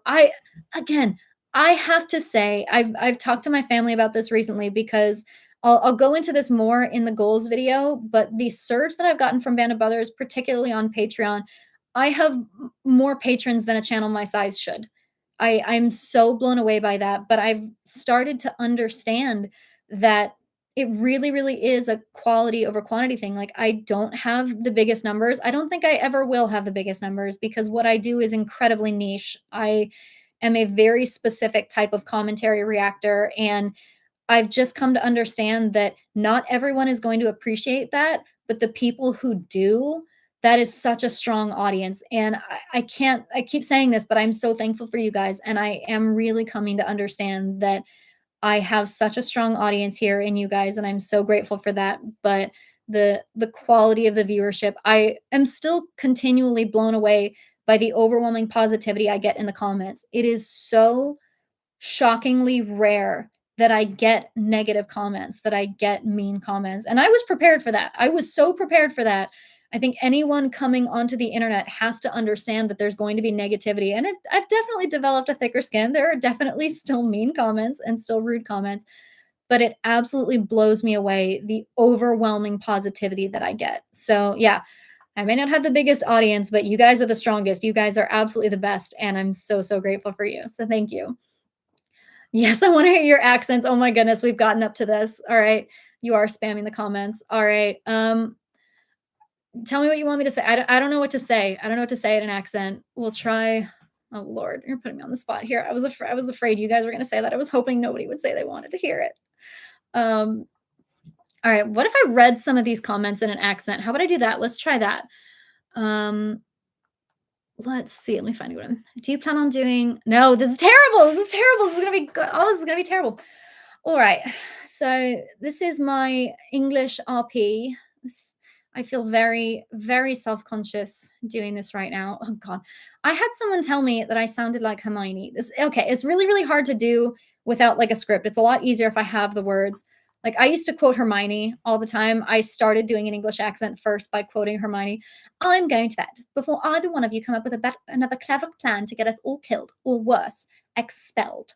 God, I loved her so much. I was such a Hermione nerd growing up. But yeah, I used to mimic her. That's how I started practicing. Again, it's a lot easier to do if I have something that I'm like reading as opposed to just trying to do it off the bat. But Scottish, the Scot I no, I'm gonna sound like I'm making fun of you. It's terrible. No, it's gonna be terrible. Okay, I'll do another video. I'll do a separate video. I'll do like an accents video or something where I try doing that. But if I try to do it on the spot, it's gonna sound like I'm making fun of you, and I don't want to do that. It's oh God, I can't. It's gonna be terrible. Yeah, what part of Scotland? Exactly. There are regional dialects. There's so many different regional dialects. I'm not even gonna try. You've not lived until you've heard the pipes coming toward you, and all you can hear is oh, I want that experience. I want that experience. I'm gonna do it. All right.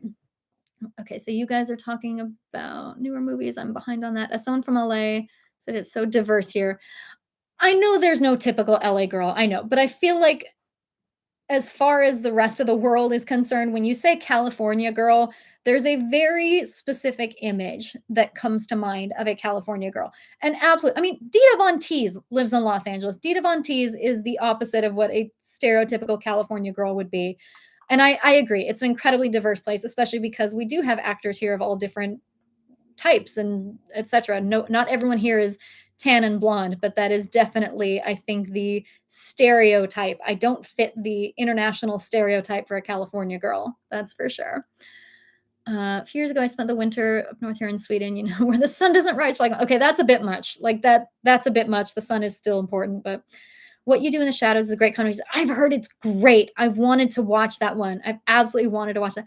Good morning from New Zealand. Hello. Oh my God, we have people from all over the world. This is so cool. This is so cool.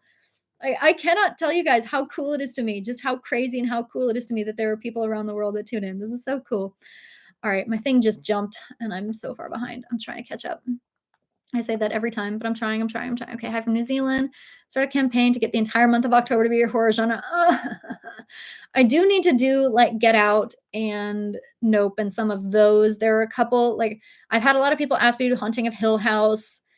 I just, I feel like I feel like I could do that if I filmed them earlier and spread them out. Like, I could not do an entire month of horror. I would lose my mind. I couldn't do it. But what I could potentially do is maybe spread them out, like watch one a month throughout the year and then just post them all in October. But watching them all back to back, I couldn't do it. Like, I'm telling you right now, I would quit YouTube because I couldn't do it. So we'll see. Congratulations on 30K. Thank you so much. I love your accent. I was born in Colorado, but I've lived in California my whole life. I feel like I have a very standard. I've always considered my accent to be fairly standard non-regional, but I guess California with a little bit of Colorado. I don't know. You guys tell me, what does my accent sound like? I've never really thought about my own accent. So, you guys tell me. I'd be curious to hear. If you didn't know where I was from, where would you guess I was from? I'm curious.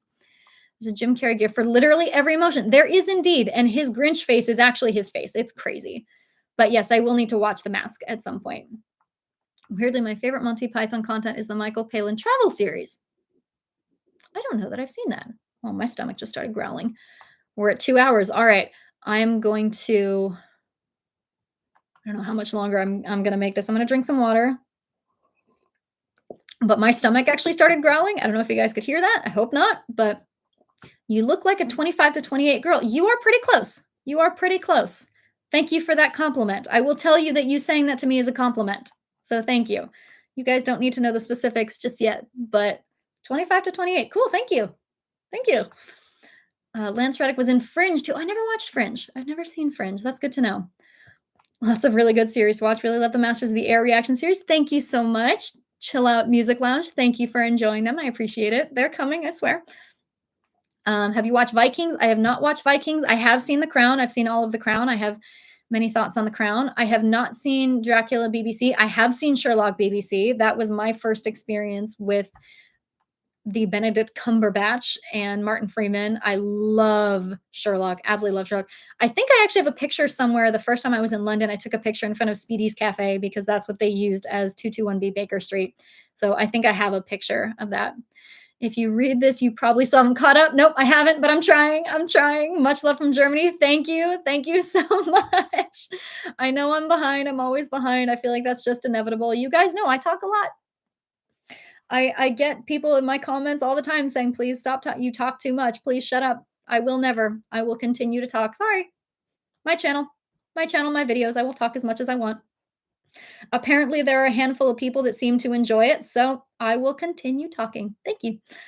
Since you seem to love the Oppenheimer movie, definitely need to get you on. Oh, I love Peaky Blinders. I am such a Peaky Blinders nerd. I love Peaky Blinders so much. Yeah, we could talk about Peaky Blinders all day long. Oh, okay. I'm getting a heads up. All right. So I'm not going to be able to go for too much longer. I'm letting you guys know right now. One, I've already been going for 2 hours, but we are actually celebrating my grandma's birthday today. My brother just texted me asking me to pick some stuff up for that. So I will hang out for a little bit longer, but I'm going to have to get going pretty soon for that. So I will address as much as I can, but I do want to start doing more live streams. I may make this a little bit more. Oh God, I've got a hair that's just driving me crazy. It's like falling in my face and driving me crazy.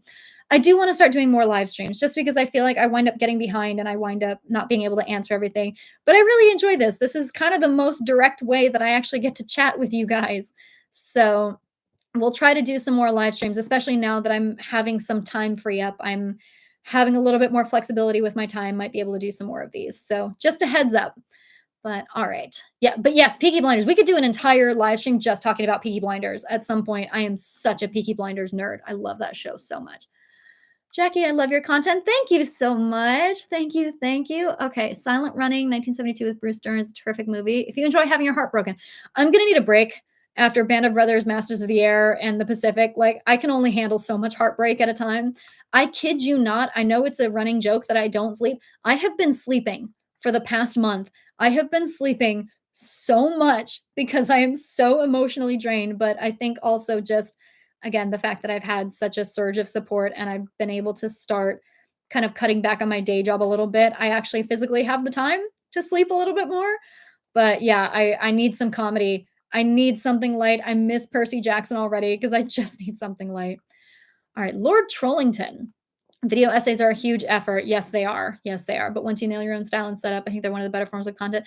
I I don't want to say better just because I think every form of content has its own merits and has its own value because entertainment value is absolutely a thing. There's a reason they call it entertainment value. I agree though, I love video essays just because I love digging into the meat of things, and so I am definitely playing with different ideas of either straight video essays or more like hybrid essay watch-alongs, where instead of just doing an essay with individual clips, more doing like I don't know. Again, I'm playing with it. I don't wanna say anything really right now because it is something that I am figuring out, and it is a lot more work than reactions. It's a lot different work than reactions. So that's something I'm playing with and I definitely want to do more of, but like you said, it is a lot of work and figuring out your format and figuring out what works for you. I'm just figuring out my reaction format. I've been doing this longer than a lot of you probably realize, and I'm still just kind of feeling like I'm figuring out my format here. So video essays are going to take time to figure out, but I'm really, really excited about that idea. So I want to start doing those more. Just joined. Have you seen the Before movie trilogy? I have not. I have not seen those. So thank you, James Harrison, for recognizing those. I have not seen them, and I haven't gotten them requested very much. So he was in Bumblebee. I don't know who we're talking about here. The Great Dictator is Charlie Chaplin from 1940. Oh, oh, that's right. Okay, context, context. Cool. I do my best, but I feel like also going through these one after the other, I have to give my brain context. All right. Are you going to finish Daniel Craig Bond films? Yes, I am. Skyfall is currently up on Patreon. Will be coming to YouTube soon, and I will be continuing those as well. Yes, Best Buy stopped carrying physical media. That's so sad. Love what you've done on both Ted Lasso and Band of Brothers. Look forward to your insights and engagement. Thank you so much. Again, I really appreciate that. Thank you so much. They will prize the physical media out of my cold, dead hands. Absolutely, absolutely. That's what all I asked for Christmas and birthdays. That's what I got. I got so many I got a lot of actually movie books. Because again, I feel like one, I'm in a rental right now. I don't have a whole lot of space for physical media. That's part of the reason I don't do a lot more of it. But I asked for so many movie books this year. I got so many movie themed books this year. That was really, really fun for Christmas. I'm such a nerd. I love it. Loving your reactions to Amanda Brothers. Thank you, Matt. Thank you so much. Prefer physical media over digital. Yeah, that's again, I feel like we could do a whole conversation just about physical versus digital media. And I just miss the bonus features. I miss all the bonus stuff we used to get from physical media. I miss behind the scenes stuff. I miss it so much. Oh my god, Circuit City, that's a one I haven't heard from in a long time, but I know there are still secondhand stores. There are still secondhand DVD stores and secondhand media stores. I'm curious to see how long those last because realistically, once physical media stops being created in its first form, it's gonna be harder to find it in its second form. So, yeah. Jackie, found you because of Ted Lasso. Thank you. Thank you, Andrew. It's on this side. It's on this side. In case you can't tell, yep, I'm a Ted Lasso nerd for life. Absolutely. But thank you so much. She's almost caught up. I'm almost caught up. Am I actually? Probably not, but thank you for your faith that I will get caught up eventually. All right. Would you ever consider jumping into Godzilla films? Yes. So I think the only Godzilla film I've seen weirdly is Godzilla versus Kong. I don't know why I saw that movie, but I did. And I've heard the newest one, the new Japanese one, is the best. And I'm dying to watch it. It's really hard to do any sort of reactions to anime or Japanese media because their copyright laws are so strict. So at worst, that'll wind up just being a Patreon exclusive, but I will be watching the new Godzilla film. I've heard nothing but incredible things about it, so I'm dying to see it. So, all right, moving along. But yes, I do want to watch those. I always mix up Double Indemnity and Sunset Boulevard. Yeah, that's understandable. They're both in that sort of noir genre. Double Indemnity is Barbara Stanwyck and is it the same guy? I forget who the guy is. That's how much I don't pay attention. But yeah, so and then Sunset Boulevard is Gloria Swanson. So definitely noir films of the same period, very easy to mix up, and both excellent films. So great shouting out both of them. Jaws. Yes, I have seen Jaws. I saw Jaws in film school on the big screen, and that was a very difficult day for me because I'd been avoiding that movie for a long time because I don't do well with suspense, and I actually have a phobia of open ocean. I am thalassophobic and kinophobic. So Jaws was a bit of a nightmare for me. It is an incredible movie. I have actually watched it a couple times since because it is a great movie, but ugh, that was a hard day in school for me. That was a hard day. Godzilla, yep. Godzilla, he's a screen icon, Masters of the Air, 12 o'clock. Okay, I'm getting caught up. Phil Dunster is a SAG ambassador tonight. I didn't know that. Love Phil Dunster. I'm so glad he finally got a nomination. I think we all knew he wasn't going to win for Ted Lasso, but the fact that he didn't even get nominated until season 3 is just criminal. So I'm glad he finally got his nomination. Weird Al would be the best Super Bowl halftime. Yes! Why has nobody thought of Weird Al for the Super Bowl? Why has that? I wonder if he's turned it down because I know a couple other people that have turned down the Super Bowl before. How have we not gotten Weird Al at the Super Bowl? That is officially something I need to see in my lifetime. I've actually seen Weird Al live. I saw him in concert couple years before the pandemic. I love Weird Al so much. I think I actually have a picture. I think I have a picture with him on my Instagram. If you guys don't follow me on Instagram, I have pictures with Weird Al. I have a picture with Tom Daly on my Instagram. I know I have a couple other pictures with people that I haven't posted, but I love Weird Al. I love Weird Al so much. Word Crimes is my Weird Al song. That's all the plains, dust, and crops when there ain't no crops. Last Samurai, Memorize of the Geisha, both movies I have not seen. 12 O'Clock High is a film Masters of the Air fans have to watch. We'll have to do that. There's not enough time in the day to do everything. I know there are too many movies to watch. Apparently, Tom Cruise watches a movie a day. I don't know if it was a recent clip. It was one I just saw recently, but it was it Graham Norton or I forget which talk show it was on. But Tom Cruise apparently watches a movie a day. And I'm so happy for you, Tom, that you have the luxury to do that. I'm so happy for you. I look forward to the day that this is my full-time job and I get to say, I literally watch movies for a living. I cannot wait for the day that I get to say that. But if I do get to the point of doing this full time, then I will average a movie a day. I will probably average a movie a day. So there's something to be said for that.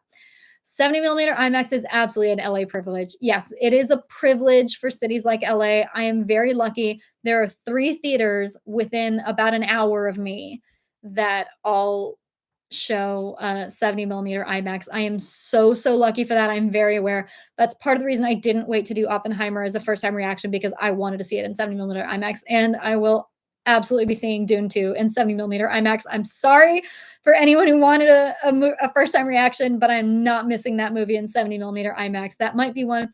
Ooh, the Dune series could be fun to do for video essays. That could be interesting. That could be fun. We'll see. Okay. Sadly, the only Nolan I got to see in 70 millimeter IMAX was Dunkirk. But that was not okay. I just finished the comment. Not great for the C6. I totally agree. That one I saw in 70 millimeter IMAX, and I actually don't think I've seen it since. I think the only time I've only seen that movie once, and I only ever saw it in 70 millimeter IMAX. And I was very, very lucky for that. That was, like you said, it's a great one, but also a struggle in certain ways to see. Did you know that Jennifer Aniston was in Mac and Me? I did not know that. I did not know that. Last Samurai is my favorite Tom Cruise movie. Cool. Weirdly, we were talking about this earlier too. I actually haven't seen a lot of Tom Cruise movies. It actually surprised me how few Tom Cruise movies I've actually seen because I've never watched Mission Impossible. I haven't seen Risky Business or so I've seen Top Gun and Top Gun Maverick. I've seen A Few Good Men. I've seen Night and Day for some reason. But those, like, I struggle to come up with other Tom Cruise movies. Oh, Minority Report. I've seen Minority Report. I watched that in school.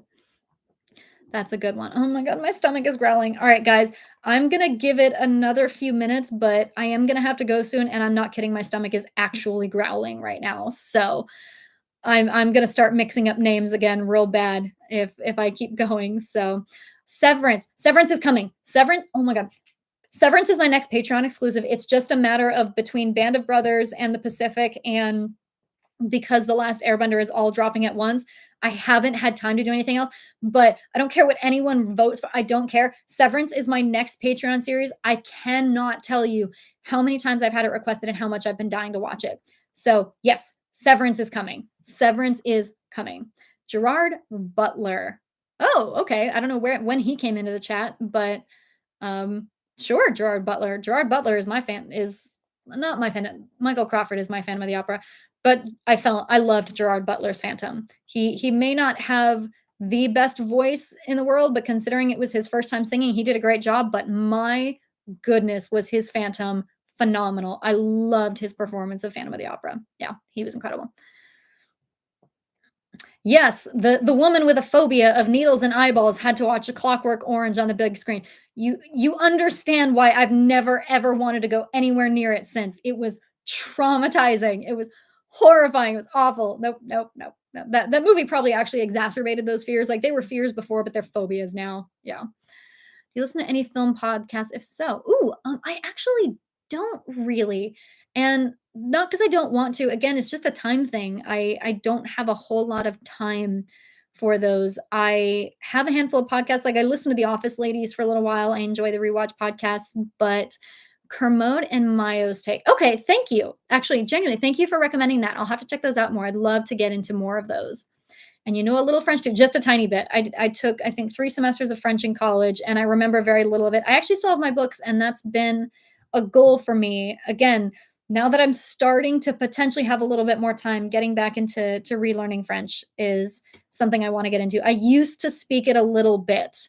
It's been a while though, so I want to get back into that. That's a goal for mine this year is to start getting back into that. Oh, we just jumped. My thing just jumped. All right. So it is 2:11 right now. I am gonna give it till about 2:20. I'm gonna give it about another 10 minutes. I'm giving you a heads up now. I'll give it about another 10 minutes, and then I do actually have to go because I need to eat. I'm starving, but we're celebrating my grandma's birthday. So I will have to go soon, I'm sad, but I'll do more live streams, I promise. Okay. The James Bond film Spectre has an extremely nasty surprise in store. Oh, thank you. Thank you for that heads up. Thank you very, very much. Oh, we just got a push. Okay. So P Rollins 6433. Hello, Jackie. Any chance you react to Only the Brave? I am not familiar with that movie. Also, a few other suggestions. Secondhand Lions, The Monuments Men, Ladder 44. Okay, I've heard of the other ones. I've heard of Secondhand Lions. I've heard of The Monuments Men. I don't think I've heard of Ladder 49. I would be curious. I think I've heard of Only the Brave. I'm not familiar with what it is, but thank you for recommending it. I will definitely add it to the list for polls and things. But thank you so much for recommending that. I appreciate it. And thank you for the donation. Thank you so much.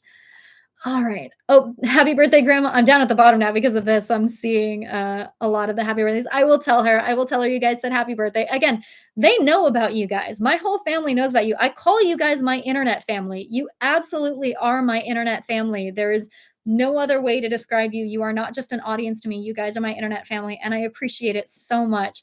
So my real life family hears about you guys a lot. So I will tell my grandma and my real life family that my internet family says happy birthday. I know she'll appreciate that. They might even be watching right now. It's entirely possible that she and my mom are watching right now. So if you are, mom and grandma, everybody says happy birthday. Everybody says happy birthday. Only the brave firefighters who tackle wildfires. Oh, cool. Oh, that's unique. I've never done anything like that on the channel before. Thank you. Thank you for that recommendation. I'll have to check that out. All right, I'm gonna try. Oh, I was flipping past and I saw someone say, hydrate. Emma Mackey does an amazing Hermione impression. I believe that. I absolutely believe that. I adore Emma Mackey. I think she's phenomenal. If you've never seen Sex Education, it's great. And I love that they specifically cast her in Barbie because she looks like Margot Robbie, because people literally would say to Margot Robbie, I love you in Sex Education. But when she went back to brown instead of blonde, they don't look alike. That was sort of a running joke. I think Margot Robbie even talked about that was why they cast her in Barbie and they don't even look anything alike. But that's fun. They had multiple people from Sex Ed. I think they had. I need to look up how to actually pronounce his name because I don't want to butcher his name. I personally think it's a sign of respect to learn how to pronounce people's names, and it's very important to me to pronounce things correctly. The guy from Sex Education who is now the new doctor. He's also in Masters of the Air. I haven't seen him in that show yet, but I've seen him in the intro. I think it's the Tuskegee Airmen. But I can picture his name right now, but I don't know how to pronounce it. So I need to go off and Google how to pronounce it because it is really important to me to try to make sure that I'm pronouncing things correctly. It's I don't know. It just I know some people don't care. Like I don't get offended when people misspell my name, but I personally see it as a sign of respect to learn how to pronounce someone's name. So I'm trying. I will do my best. So if I have mispronounced any of your names or apparently, oh my god, I'm gonna address this right now. I feel so bad. I know his name is Sobel in Band of Brothers. This is how tired okay, I'm getting hungry. My brain is stalling on me. This is you guys can tell I'm getting tired. Um, Ross, David Schwimmer, thank you. David who did I say thank you to? I said thank you to my own brain. My god, I'm getting tired. I know it's pronounced Sobel. I have gotten so many comments from people saying it's not pronounced Sobel, it's pronounced Sobel. I have a friend that spells it that way and pronounces it Sobel. And so for whatever reason, I didn't even realize I was doing it until people started pointing it out that I was saying Sobel. My brain just defaulted to that, just kind of went back to that, even though it wasn't like I was reading it. I don't know why my brain just started doing that. So in the newest episode that's going to go up on YouTube, I actually have a little blurb saying, I'm so sorry. I know I was saying it wrong. I didn't mean to. It's just my brain defaulting to the way that I hear it all the time. It's kind of like the name Polly. I when I hear Polly now, I think of Polly Perrette, who spells it Pauley. And I know the standard for Polly is Polly. But for whatever reason, like that's my standard now. And I was actually doing dictations for my boss at one point, and she had said Polly. This was years ago, but she said Polly, and I typed out Palu or Pauley, and she's like, "What are you doing? It's Pollly." But yeah, it's amazing how you sort of get those associations and you have defaults in your brain of how things go. So yeah, I was definitely mispronouncing Sobel's name, and I think I was doing it the entire time because by the time I started posting it on YouTube and people started making an issue out of it, I had already seen most of the season. So I'll make notes of that. But yeah, I am aware now that that's how that's pronounced. And so thank you very much for that. Um, I feel like Harry Potter is an evil suit. Okay, cool, good for you. Flo, the slowest flying birds responsible for mail delivery. That took a turn. Okay, that comment took a turn. I was just like, Harry Potter's an evil series. I'm like, okay, are we about to get a religious rant in here? Because I know there are a lot of people who find it blasphemous, and we're all entitled to our own opinions. Making the slowest flying birds responsible for the mail delivery is just rude. That was the definition of you had us in the first half. That was a great comment. Thank you so much. All right. Not so much an accent, but the word choice and slang. Okay, that makes sense. That makes sense. I'm assuming we're talking about my accent here, that I don't have too much. Apparently, I read this recently, and I actually have noticed this in myself now that I don't know. People have said that this is a California thing. I don't know if it's strictly California or if it's just something people notice about us. Apparently, we don't say the T's in words a lot. So for Santa Monica, I don't say Santa Monica, I say Santa Monica. What are some of the other ones? Monterey. It's not Monterey, Monterey. I'm trying to think of some of the other ones, but apparently that's a thing that we do. I don't know if that's just a California thing or if that's a very common thing for us, but I saw that in a post recently and it's true. I do it. I do it. I don't pronounce the T's. I really don't. Nope. Nope. Time to hydrate. Thank you for the reminder. Thank you guys for caring about my health. It means a lot to me. All right. Yeah, but you never hear them coming. So okay, don't know what's happening here. Owls. Oh, we're talking about owls here. Okay, cool. We'll look forward to the accents video. Oh Lord, apparently I have to do an accents video now. You sound American to me. That makes sense. That would make sense because I am indeed American. That is where I come from. So cool, cool. American as far as I would venture to guess. Yeah, that makes sense. Greetings from Germany. Hi, Germany. Hi. Let's see. Yeah, if Jackie has issues with Firefly episode 3, a month long of horror would break me. It would break me. You guys would never see me on YouTube again. If I did a month long of horror, I would physically I would go into a coma or something bad would happen to me. I couldn't do it. So if I wouldn't mind now that I'm thinking about it again, potentially spreading things out and maybe doing stuff like for Patreon, doing like one a month and then posting it all in October. But I can only handle so much horror. I really can. Okay. Do you plan on posting Gladiator? Yes. So that's actually when I'm planning on doing it. I had originally done it. I don't even know what my plan was originally to do it. I remember doing it for Patreon and then figuring I'd do something with it eventually. And then I heard the sequel was coming out. I was like, well, great. I have it. So I'll do it then. I mean, it's gonna be one of those really funny ones because I filmed it so long ago. The background is obviously different. The sound quality isn't as good because I've started using a new microphone in recent videos. I think I've been using the new microphone for about 2 months now. Arcane is also gonna be really fascinating because I filmed it over so many months that the background changes, the sound quality changes. So I feel like I'm gonna have to record a separate intro for Gladiator, kind of explaining that, like, "Hey guys, I filmed this like a year ago." So yeah, but it will come out. I feel like it would be a waste not to do Gladiator for YouTube. So I'll probably do that with the sequel coming out pretty close to the sequel. That'll be the plan. Um, the problem is repeat comments asking the same things. We make it harder to catch up. We talk to no, you don't. No, you don't. I think it just means I need to do more live streams to make sure that I can cover everything.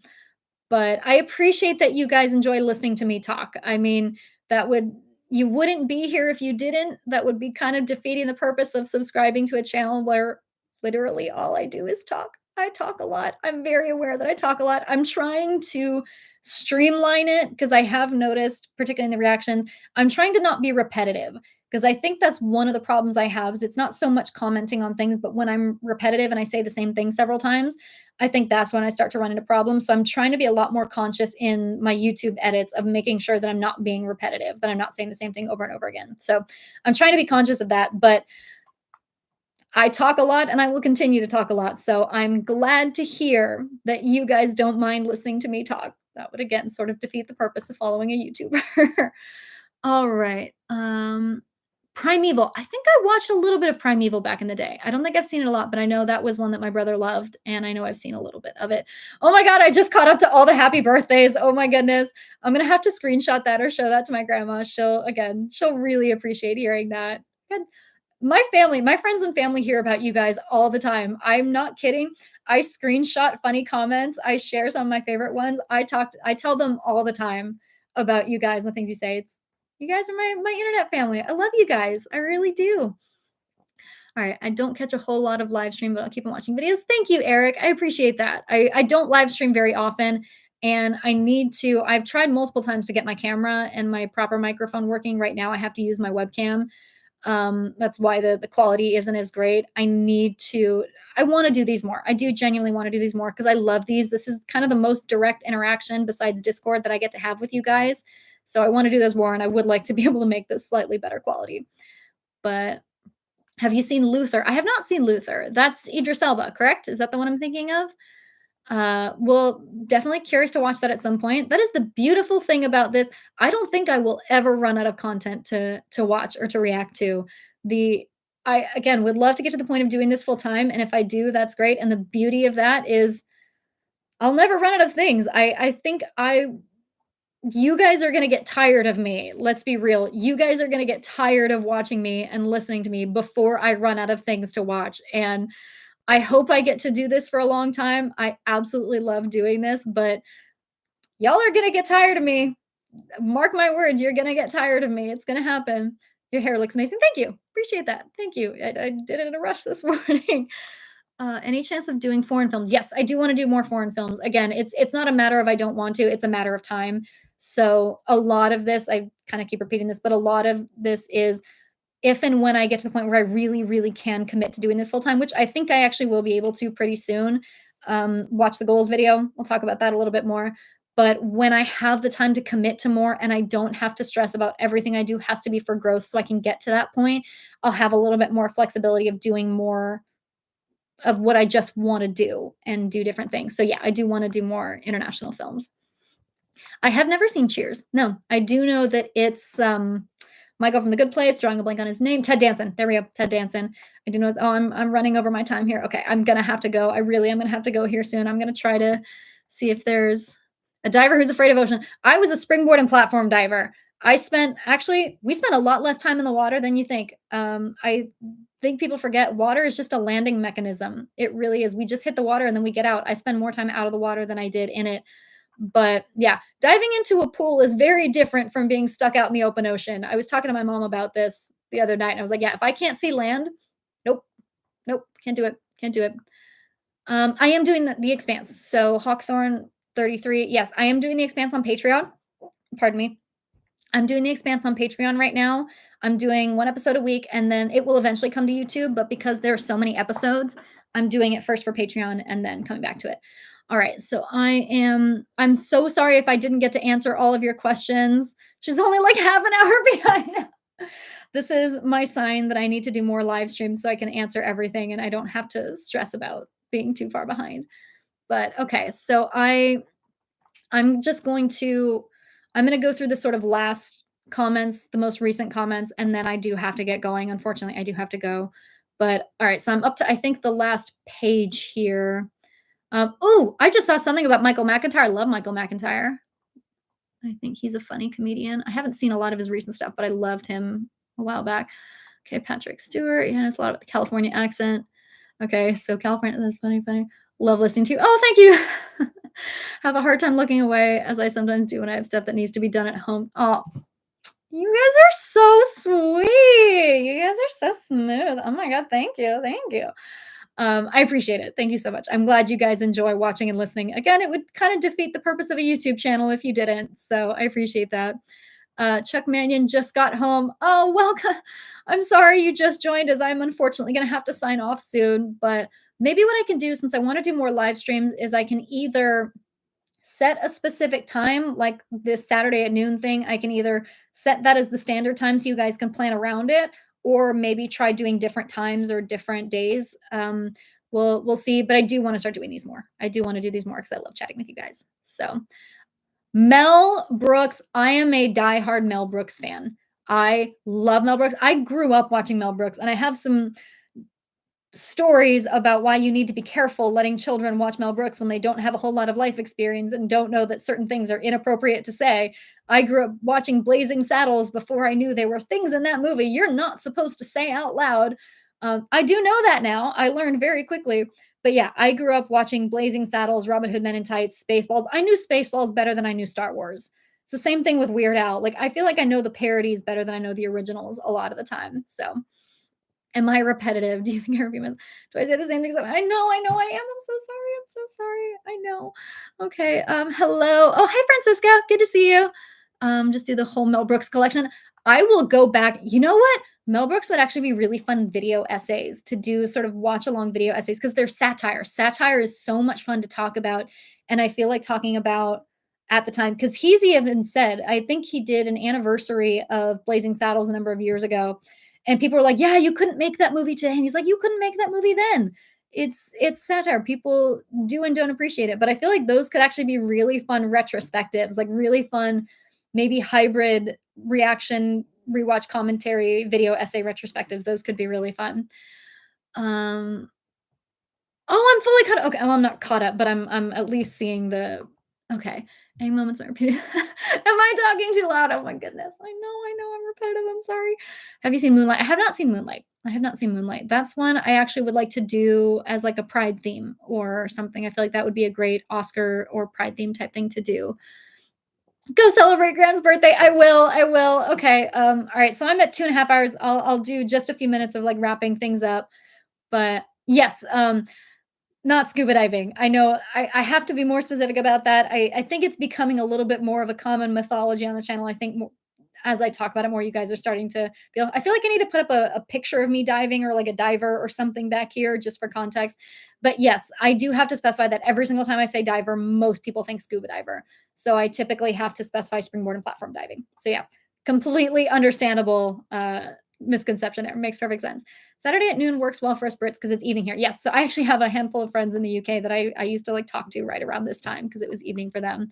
But yeah, I think maybe doing like a once a month Saturdays at noon or something where I can specify exactly when so you guys can plan around it. So if you can't make it one day, you can maybe make the next time or something. That might be a fun thing to do. Watch Blazing Saddles. Watch Blazing Saddles, but remember, it is satire. It is satire. It is, yeah, that's the only thing you always have to remember going into Mel Brooks movies is they are satire. And they are the gold standard of satire. I actually was thinking about this the other day. I was thinking about Mel Brooks the other day, and I actually want to go back and rewatch. It's been years since I've seen Blazing Saddles, and I think I referenced it in something or I quoted it in something, and now I need to go back and rewatch it. Still love singing the theme. Yes. Well, okay, I remember hearing a story. This is gonna be one of my last things to say, I have to say. But apparently the theme for Blazing Saddles, they didn't tell the guy who wrote it that it was a satire or that it was meant to be parody. And so he wrote like this incredible Western theme, and it almost works better that it's played over satire. It's great. I am so I feel like I'm not technically caught up. I definitely didn't answer everything before. I'm having to sign off in the next few minutes, so I wanted to at least um touch on the goodbyes and the last things here. So, Das Boot, I have had it requested. I've had it recommended several times, and I think it's on my list that it's going to go up on some polls recently. Young Frankenstein, yeah, those. I think I actually have I seen Young Frankenstein. I feel like there are one or two. I feel like Young Frankenstein is one that I don't have a lot of memories of seeing. So that one I could probably do as almost a reaction. But yeah, I feel like Mel Brooks would make for some really fun video essays. I've never heard of them. Okay, easy way to figure out what to do a poll in the community tab. Yeah, yeah. So a lot of what I'm doing right now has kind of been pre-designed, and I've done a lot of Patreon polls. I want to start doing more YouTube polls, but it's just a matter of I have a whole back catalog. I have a whole backlog of movies that I have filmed and just haven't had the time to do the YouTube edits for. So I think once I can get more cut up on those, and probably in the next couple months, once I'm to the point, because one of my goals for March, and this has been a goal for a really long time. And again, now that time is kind of opening up a little bit, and I'll have the flexibility if I don't have other freelance work deadlines and other things that mess with my schedule. My biggest goal, you guys have no idea. You have no idea how much this drives me crazy because I'm such a control freak. Is having a consistent posting schedule, is having these are the days that things comes out of either Tuesday, Thursday, Monday, Wednesday, Friday, something. My tentative goal is going to be Monday, Wednesday, Friday for videos or somewhere around there. But I want you guys to be able to plan when these videos are coming out. And it drives me crazy that I can't. And it literally is just I physically have other deadlines and other things. And I've changed my editing style recently, and that's cut down my editing time a lot. So anyway, that's one of my goals. I know I said 220 is 230. I know. Okay. All right. So I'm officially not going to answer any more questions. I am officially going to sign off. Thank you. Come on, chat. She's hungry to grandma's birthday party. I know they're all probably wondering where I am right now, but yes, thank you again, everybody who joined. I wish I could sit here all day. I really do. I love chatting with you guys, and I will start doing more live streams so I can answer all the questions. But I am going to sign off now. I will wish her happy birthday. I'm going to go get some food. Thank you. Thank you so much. I will chat with you guys later. And thank you for 30,000. I cannot tell you guys how much that means to me. It is unbelievable. It's something that I obviously wanted. We all get into this hoping that we'll be able to grow our audiences, but it's so surreal when it happens. It is so unbelievable. I can't believe that there are 30,000 of you. Like, that's insane to me. So thank you for 30,000 subscribers. Thank you for joining me in the live chat. Thank you for watching. Thank you for coming along. There's a lot more coming, and a lot of news and updates and things that'll be happening soon too. So I will see you in the next videos, and I will see you for other live streams. I promise I will be doing more live streams. I want to get to the point, ideally, of doing these like once a month because I love doing them. I love chatting with you guys. So, all right, I'm going to go now. My stomach is growling. The birthday is calling. I will see you guys later. Thank you so much. I love all of you. I appreciate all of you. And I will see you on the next one. Bye, guys.